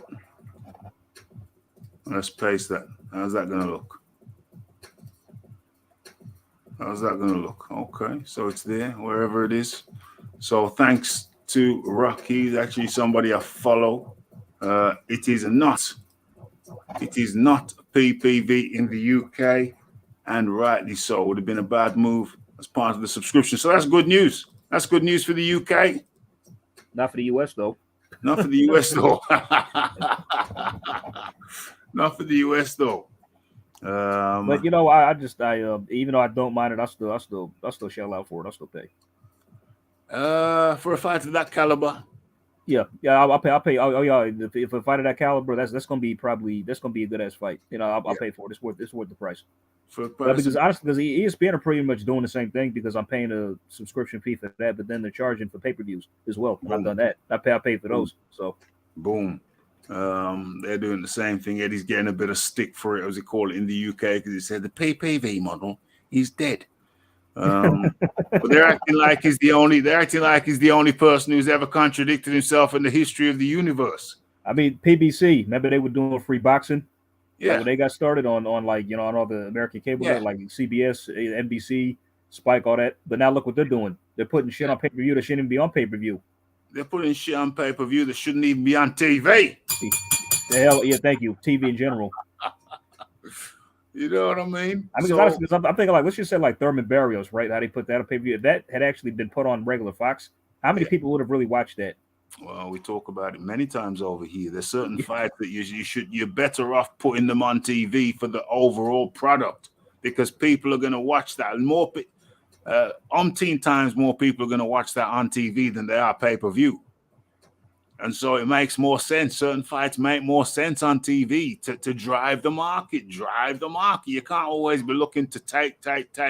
Sometimes you got to give to drive the market. You know what I'm saying? Look at Chris Eubank versus Liam Williams the other day. That did what that did in excess of a million views because it was free.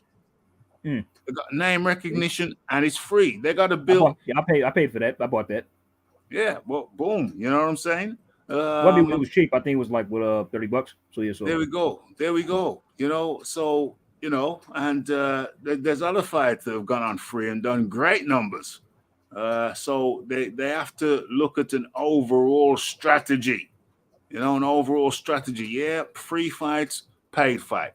Free fights, paid fight. They got to have a more sensible strategy, man, to drive the market. Let's have a look at what people are saying in the chat. Derek James. Yeah, the guy who trains Spence would be a good. Yeah, maybe. Who's he with? He went with not Kojo. What's that guy's name? He went with Prince. James Prince is his promoter or whatever, manager. Yeah. And because he was on the PBC, he was on the PBC, nice with Top Rank. So yeah. When Top Rank and James Prince. I don't know who trains him though. That's one question. I'm not sure who his trainer is. Joe, he trains. He was actually he was with Ronnie Shields. Yeah, he left. He was with Ronnie Shields, but Ronnie Shields when he left Top Rank, Ronnie Shields dumped him. Got it. Okay, yeah. Okay, Ronnie it makes sense. Dumped him. He says, "Well, I've been doing business with Aaron for a long time now, and when I saw the disloyalty from FA, I just said no, I can't train. No, I can't train you no more. Which I thought was strange, but hey, I guess he's a PBC. Trainer. I mean, everything is like marked off. That shit. I mean, like, I can't stand it when trainers do that when like the loyalties lie with the promotional outfit. It's like, okay, who cares? Crazy. I mean, if you ask me, that just limits your opportunities to work with others. Yes, he's a PBC. I just got a theory. What if Ronnie Shields? I could be wrong about this, but what if Ronnie Shields didn't take the AJ? The thing didn't work out with AJ because the PBC probably wouldn't allow it because because technically AJ is competition for them. Really, once you think about it, that's crazy. So, it could be true. What's crazy about that is it could be true. But I think more likely it is that AJ thought maybe this guy can't keep quiet. Yeah, probably. That's probably what it was. Can't keep quiet. To come down to a training session, next thing you know, the Charlos are in there. This one's in there. That one's in there. I don't know if that was a part. Deontay Wilder might show up. All this kind of stuff. Deontay Wilder might show up. What's his name? Is Deontay Malik Scott and his lady might show up. All that. Yeah. It's probably got too nuts because like the Charlos in terms of like just behavior, the ghetto, really really badly behaved, especially Jamal. You know what I'm saying? Yeah. Can't take him to a restaurant. Can't take him to a restaurant. You don't. Yeah. You can't even pay for an eggs and toast.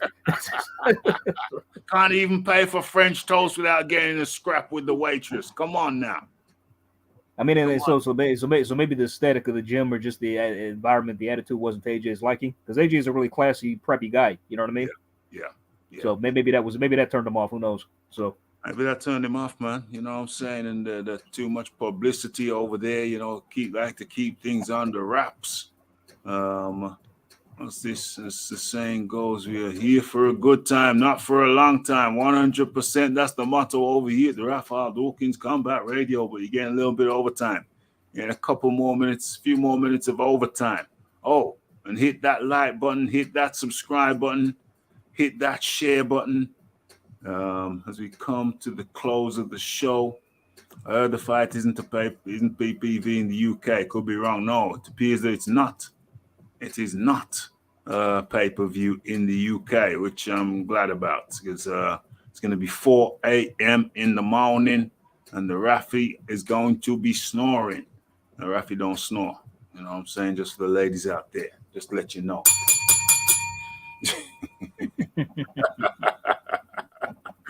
Oh, okay. So what's going on here?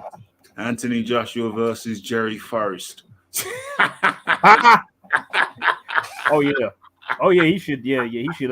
Yeah. Oh, that's good. That's a good one.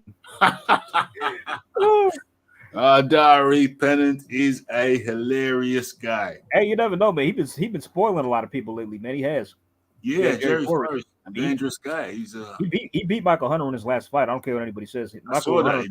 Yeah. He beat the tar out of that boy. Yeah, Michael Hunter lost that fight. He lost that fight. He beat Jerry Forrest, beat the tar out of him. He looked like he was having fun doing it too. Yep. I just couldn't believe it. It's like, what the hell? I mean, is Michael Hunter regret? Like, what is going on? Michael Hunter looks on a serious decline.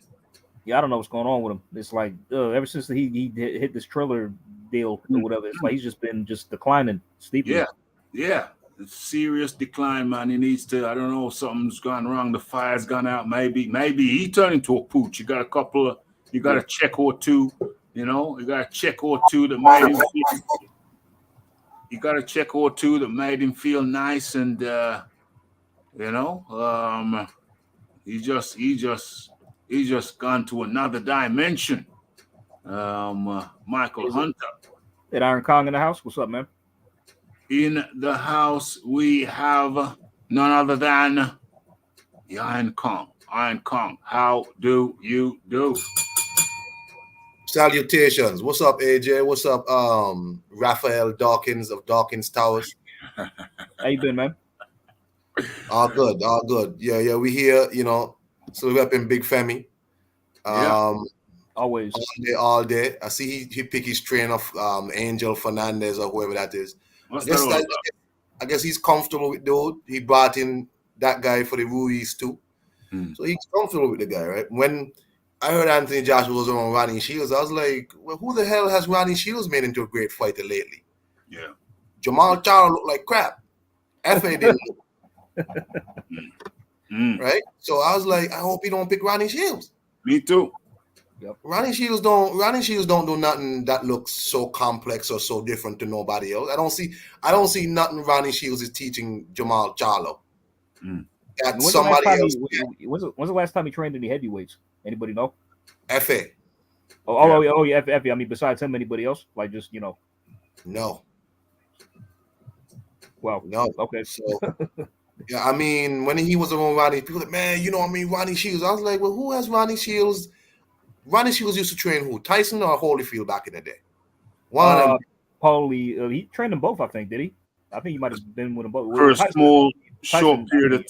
short period of time, I think he trained them both. Short periods of time. Yeah, that was back in the day. Yeah. But so far, the two people who I know him for don't look special to me, Fa and Jamal Charlo. So yeah, I mean, Jamal, he looked terrible in his last fight. I mean, with Montiel, I don't know. Oh God, Jesus, that was supposed to be a takeover, and he went. That just turned into an unnecessary war. Yeah. But his fans want to tell me that he didn't look bad in that fight. I'm like, did you see his face? No, seriously. Like one guy was on the live stream arguing with me, talking about like, oh, he didn't go life and I'm like, are you kidding me, bro? Did you see his face at the post-fight press conference? I was all swollen to shit. Like, man, look here. So I mean, I guess he's comfortable with Angel Fernandez. Good for him. I hope it works out for him. As long as it's not like a Malik Scott Deontay Wilder, very weird relationship, it's fine by me, bro. But I don't see Femi really exhibiting them sort of delusional activities like Wilder and Malik Scott. So it's cool by me. If he feels comfortable, he feels comfortable. Yeah. As long as he brings out the real meanness out of him. You know what I'm saying? He gotta get mean. He can't box like a middleweight again against Usyk. He fought like the smaller man. Yeah. But whatever. Yeah, man. My take is like AJ's got to go into that rematch if it happens with this mindset. Either I'm gonna knock him out or he's knocking me out. Well, that because if he schools him again, man. Yeah, he's got to go in there. He's got to grab the. He's got to go in there. Positive. He's got to be intelligent, intelligently aggressive. Intelligent aggression. That's what I'm going to call it. I'm going I'm gonna call that training camp, and I will drop a tweet to Joshua, but I'm gonna propose that he calls the training camp for Usyk to intelligent aggression. You know what I'm saying? I think that's the way forward. Intelligent aggression. We want a southpaw first in the interim period while Usyk's over there fighting in the war or on standby in the reserves, whatever it may be. We've got to get the interim fight going for Joshua. And yeah, I'm going to call that intelligent aggression. Triller Money bought himself some silk pajamas. Yeah, it looks like Hunter took some of that. Yeah, looks like he did because he looks like he turned into a pooch. Looks like he turned into a pooch. You know about that? After he turned down the Hrgovic fight, I tried looking up his purse because he fought a guy named Mike Wilson. I couldn't find it. Mm-hmm. Yeah, Triller. So, I think Triller paid him some nice money. Because there's no other explanation I can give you as to why he seems to have gone a little bit soft. Yeah, because if they paid him less to fight that guy he fought instead of Hrgovic, it's like, bro, you dude. Yeah, what's going on? What's going on? That's why I think they paid him some nice money. Yeah, I hope so. Because he's literally gone soft, literally and figuratively. You know, soft around the middle. Like the last tough fight he had was, you could say, Pavek, and he drew with him. Then he's really done nothing since then. Yeah, but that's when he was hungry. Yeah. When he fought Povetkin, he was hungry, a bit more aggression, a bit more fire in his belly. Now he's just got donuts in his belly. You know what I mean? It's not looking more like what do you call that guy, Simpson? Looking like come in the fight, looking like Homer Simpson. That ain't a good look. It ain't a good look. Wizard Sleeve says, "Who is AJ's new trainer?" Well, it's Angel Fernandez. Angel Fernandez. Okay, so we's just having a quick look at Twitter. Hold on, I still got it up. Oh, it's still there. Hey, how convenient. How convenient. So, Kong, you guys over there, you're gonna have to pay PPV money in addition to your DAZN subscription. I hear. That's what I hear. What's this? Apparently, if you already subbed, it's $60 for you. If you already subbed, okay, you know, okay, yeah. So, but if you're gonna jump in, like it's just a regular pay-per-view, like $80. But if you already subbed, it's $60. Yeah, and whatnot. Okay. I mean, I'm already subbed, but I don't buy pay-per-view, so. I like DAZN, man. I'm not gonna lie. I like DAZN, even though when they have like Chocolatito fights, I don't get to watch them because whatever deal he got in Latin America, it don't come on in my market for DAZN. Wow. It comes on ESPN Knockout. But in my market, ESPN2 shows basketball. It wasn't showing boxing. Mm-hmm. So weird, right? Because I'm in the Caribbean and Latin America market. Yeah. I don't get Chocolatito fights and things like that. Dang. That's unfortunate. That is unfortunate. But you know what? What else did we talk about tonight? We talked about the Josh. We talked about a bunch of stuff, but I didn't keep track. What about your man Amir Khan saying he's gonna take the rematch? What? Did he say that? Eddie Hearn comes out and says somebody contacted him and was like, if he wants to pay step aside to let the Conor Ben fight go ahead. He was like, what? So he's like, apparently Amir Khan is taking the rematch. And Ben Shalom and them come out and say, yeah, apparently that's what he wants to do. And they're like, they have to talk to Amir because how you gonna sell a rematch, bro? What the hell? He's out of his mind. He's lost his mind. He is out of his damn mind. He's out of his damn mind. You know what? He should be thanking that referee in the first fight from saving him because he was going to get brutally knocked the fuck out. The referee had that fight continued. So the referee was out the line for stopping that fight at that point. You thought so? He was out the line. The man hadn't even touched the ground properly yet. What's he jumping in? We all knew what was about to happen. I mean, he was getting beat up, man. To me, he was getting beat up, but the referee could have left it for a few more seconds. Maybe, but I just saw it wasn't going to go any other way. You know what I mean? It was just it was inevitable. Well, look at what the referee's done. Because the referees stepped in, Amir Khan doesn't understand, doesn't comprehend what was really going down, what was going to happen 3 seconds later. Oh, that's a fair point. That's a fair point. Yeah. He's probably thinking that to himself. The referee stopped the fight. I didn't get a chance to finish or did it. It was like, despite the fact that he was going to get knocked out anyway, had the fight continue. He was going to get his ass knocked out, all the way out. He's going to get his ass knocked all the way out. Probably leave the ring with a twisted hip. You know what I'm saying? Put his hip out the joint. Eddie Hearn. Amir Khan won step aside money to allow Kell Brook versus. Hold on.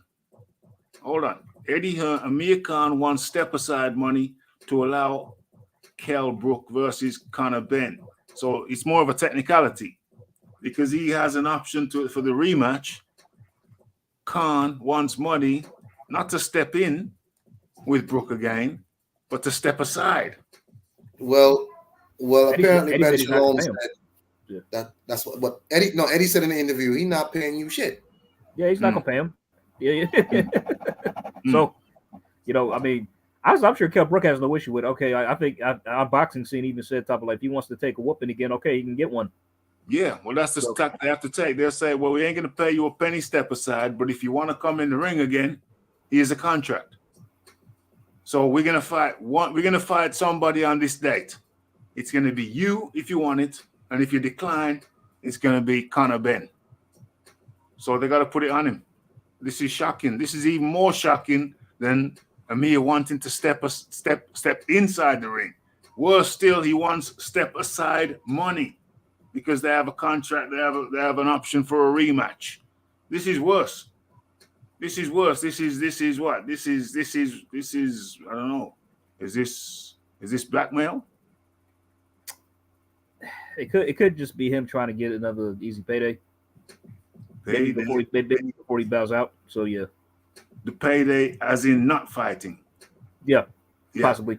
I mean, but Eddie said he's not paying him. So is he actually going to go through with the rematch now? Or what? So, well, that's the thing, because he ain't saying he wants the rematch. He said he wants to pay for step aside. So crafty move. It is, man. He's a sneaky little man. He's a crafty son of a. Eddie. He's a sneaky little. Yeah, let's leave it at that. I don't even want to call him Pampadam Chin. After AJ sees all these trainers, he came back and said he's not going to be a fool with his money. Seems like they wanted too much money, so he stayed in-house. Quite possibly, but I still think there's an option that he might be looking for somebody stateside. I still see that as a possibility. What's going on here? Angel Fernandez, the new trainer. Yep, Angel Fernandez. Daniel Dubois should fight like Evander Holyfield with the cross-arm guards. Why? He didn't fight like that. He fought with a cross-arm guard. Holyfield didn't fight like that, did he? He's talking about George Foreman. Oh, yeah, that's what I meant. Yeah, that's what I'm thinking of. I mean, not Evander Holyfield. Yeah. When I read Evander Holyfield, but I was thinking of George Foreman because George Foreman is the one who had that, Yeah, he did that. He was doing that with his during the second comeback. Yeah, that's how he was fighting with the crab shell the crab shell like defense. Yeah, so yeah. As this Tone says, I can't see the rematch. Khan v. Brook doing very well. Khan don't want it. He wants to step aside money. That's even worse.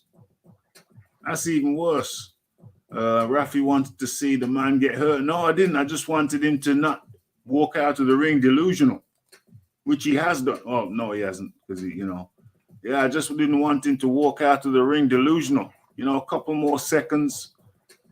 I think the referee should have given it a couple more seconds. That stoppage was a couple seconds premature. Okay.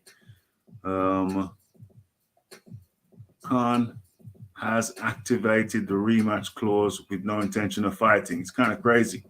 That's madness. Maybe Khan wanted a free payday. Why pay step aside money? There's no title on the line. Yeah, there's no title on the line. Yeah, it doesn't matter. I mean, it doesn't matter. A rematch clause or rematch clause. No belts have to be on the line for that. Yeah, that's true. Yeah, the contract. Yeah, the contract. Khan trying to run game on Hearn. Let's have a look. The undercard of Brook v. Khan was the worst I have ever seen. I didn't even watch it. Didn't even watch the undercard. What was on the undercard? Oh yeah, Tasha Jonas. Oh yeah, Tasha Jonas. Yeah, that was. Oh no, that wasn't the worst. That was awesome. Yeah, that wasn't too bad. That wasn't the worst. More of the chinless wonder, spare me. Yes. Okay, let's just have a quick. Do I want to go? No, I've had a look at the Twitter. And you know what? It's all good. It's all good. Hey, Iron Kong, thanks for jumping on. And that was a nice little laugh there at the end with Amir Khan and his nonsense. That was a nice little laugh at the end with Amir Khan. Are you saying? Hold on. Are you saying? Yeah. Amir Khan can't turn the tables on Kell Brook? You don't think Amir Khan can build on his successes in the first fight? Build on his successes in the first fight. His only success was not touching the canvas properly. He took an absolutely thorough shellacking at the hands of Kell Brook. There is no way, no how. Amir Khan. Did you see how scared Amir Khan looked on his ring walk when he was walking out to the ring? I did. The man he looked like he knew what was coming. That's what he looked like. Man looked like he was walking to the gallows.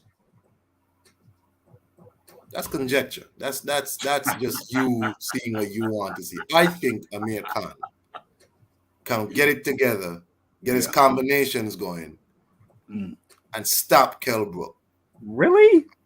I'm trolling. I was about to say, bro. Yeah, you had me, but you almost had me, bro.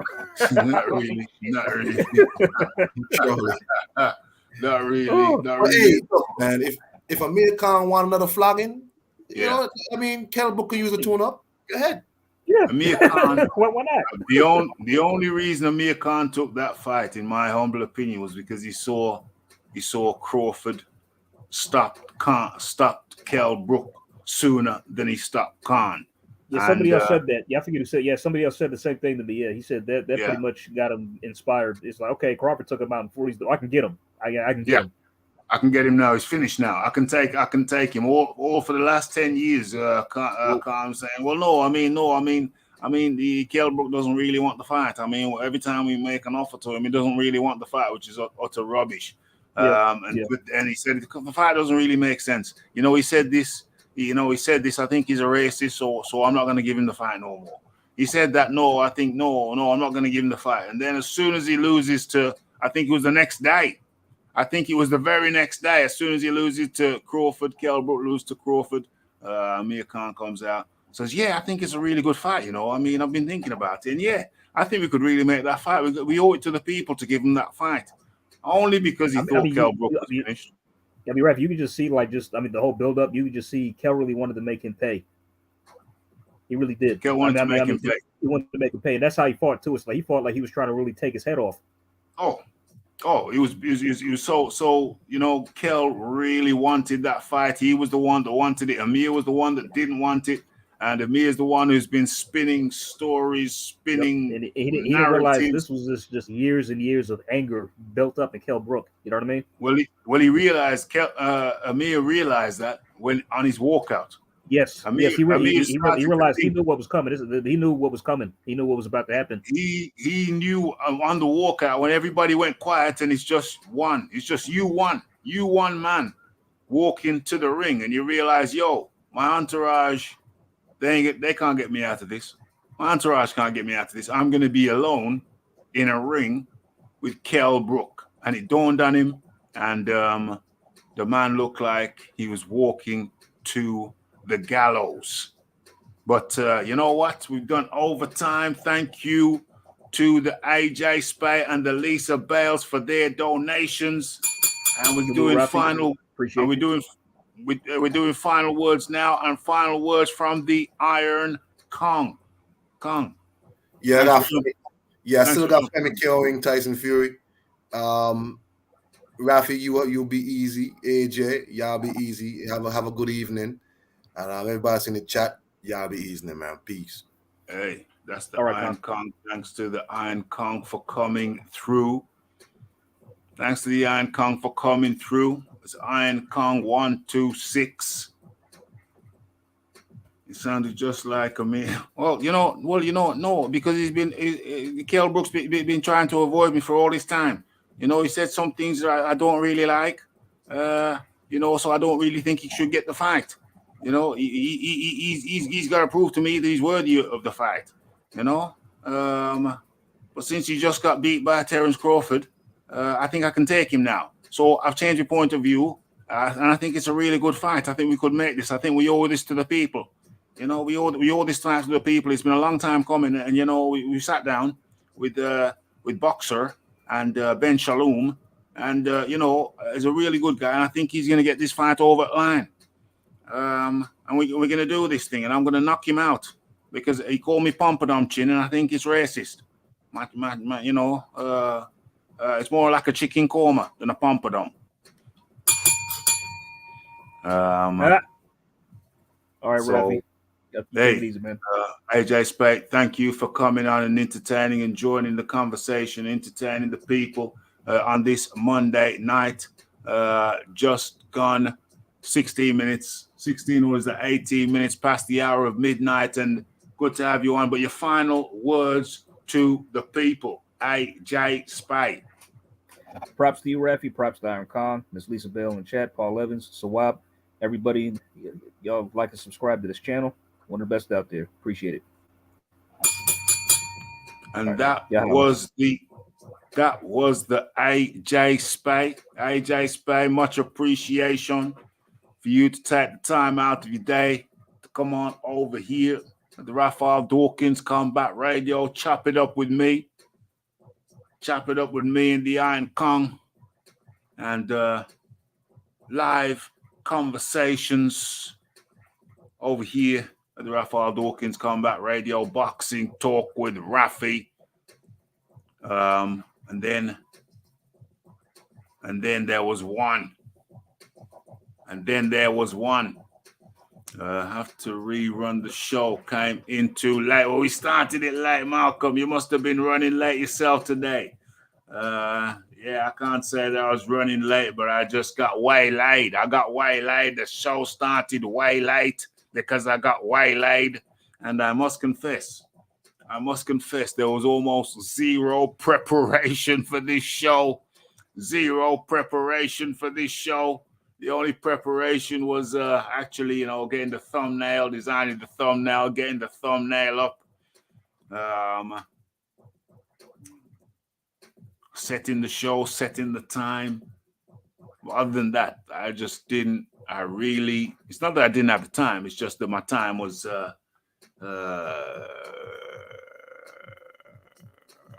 in demand over the last couple of days. And so I couldn't really dedicate time to this, but I thought, hey, surely I can just come on, press the go button, and come and talk to the people. Even if I didn't have time, well, I did have time, but even if I didn't get around to preparing, if I'm going to have a conversation with someone, I don't necessarily have to prepare, do I? I have an idea. I have some subject matters. I have some ideas. I have some notions, which I can press the go button, press the live button, and we can mull it over. I ain't got to prepare to talk to the Raphie Dawkins Combat Radio Nation every time. Sometimes you just flow. Sometimes you prepare extensively, and sometimes you just flow. You just press the go button and talk to the people. I ain't got to rehearse my lines. I ain't got to rehearse no lines. It's not like some kid going on his first date.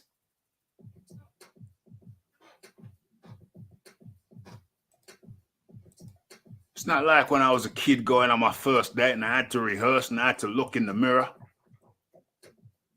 practice some lines. You know, I've gone past that stage now. You know, I've elevated. The Raphie's elevated. You know, up there. I ain't got to rehearse no lines.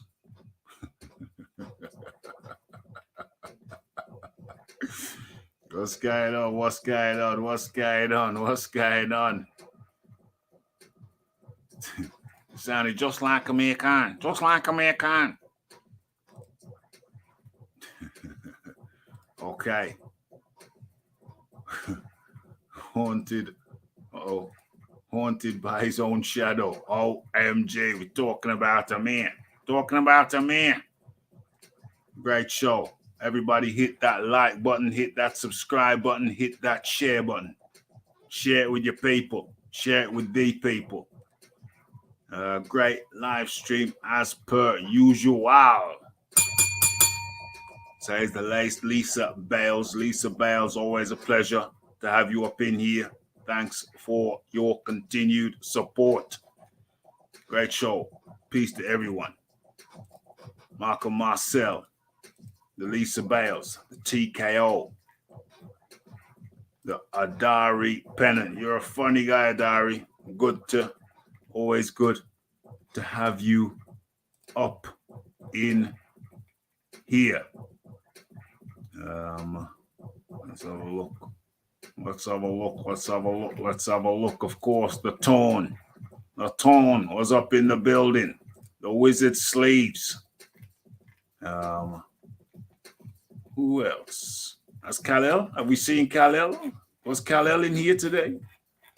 Was Kal-El up in here today? Okay, no. But the Bronze Plumber was. And many, many more. Okay, so after midnight, Raphie's got work in the morning. I got a bit of post-production, so I best get the hell on up out of here. Okay. So, it's the Raphael Dawkins. It's the Combat Radio. It's the like. It's the subscribe. It's the comments. It's the shares. And it is the hitting the bell icon to stay updated with news and notifications. And don't forget about the live show. Don't forget about the videos. Don't forget to follow me on Twitter. It's Raphael Dawkins, the Combat Radio. And we are out. Blessed.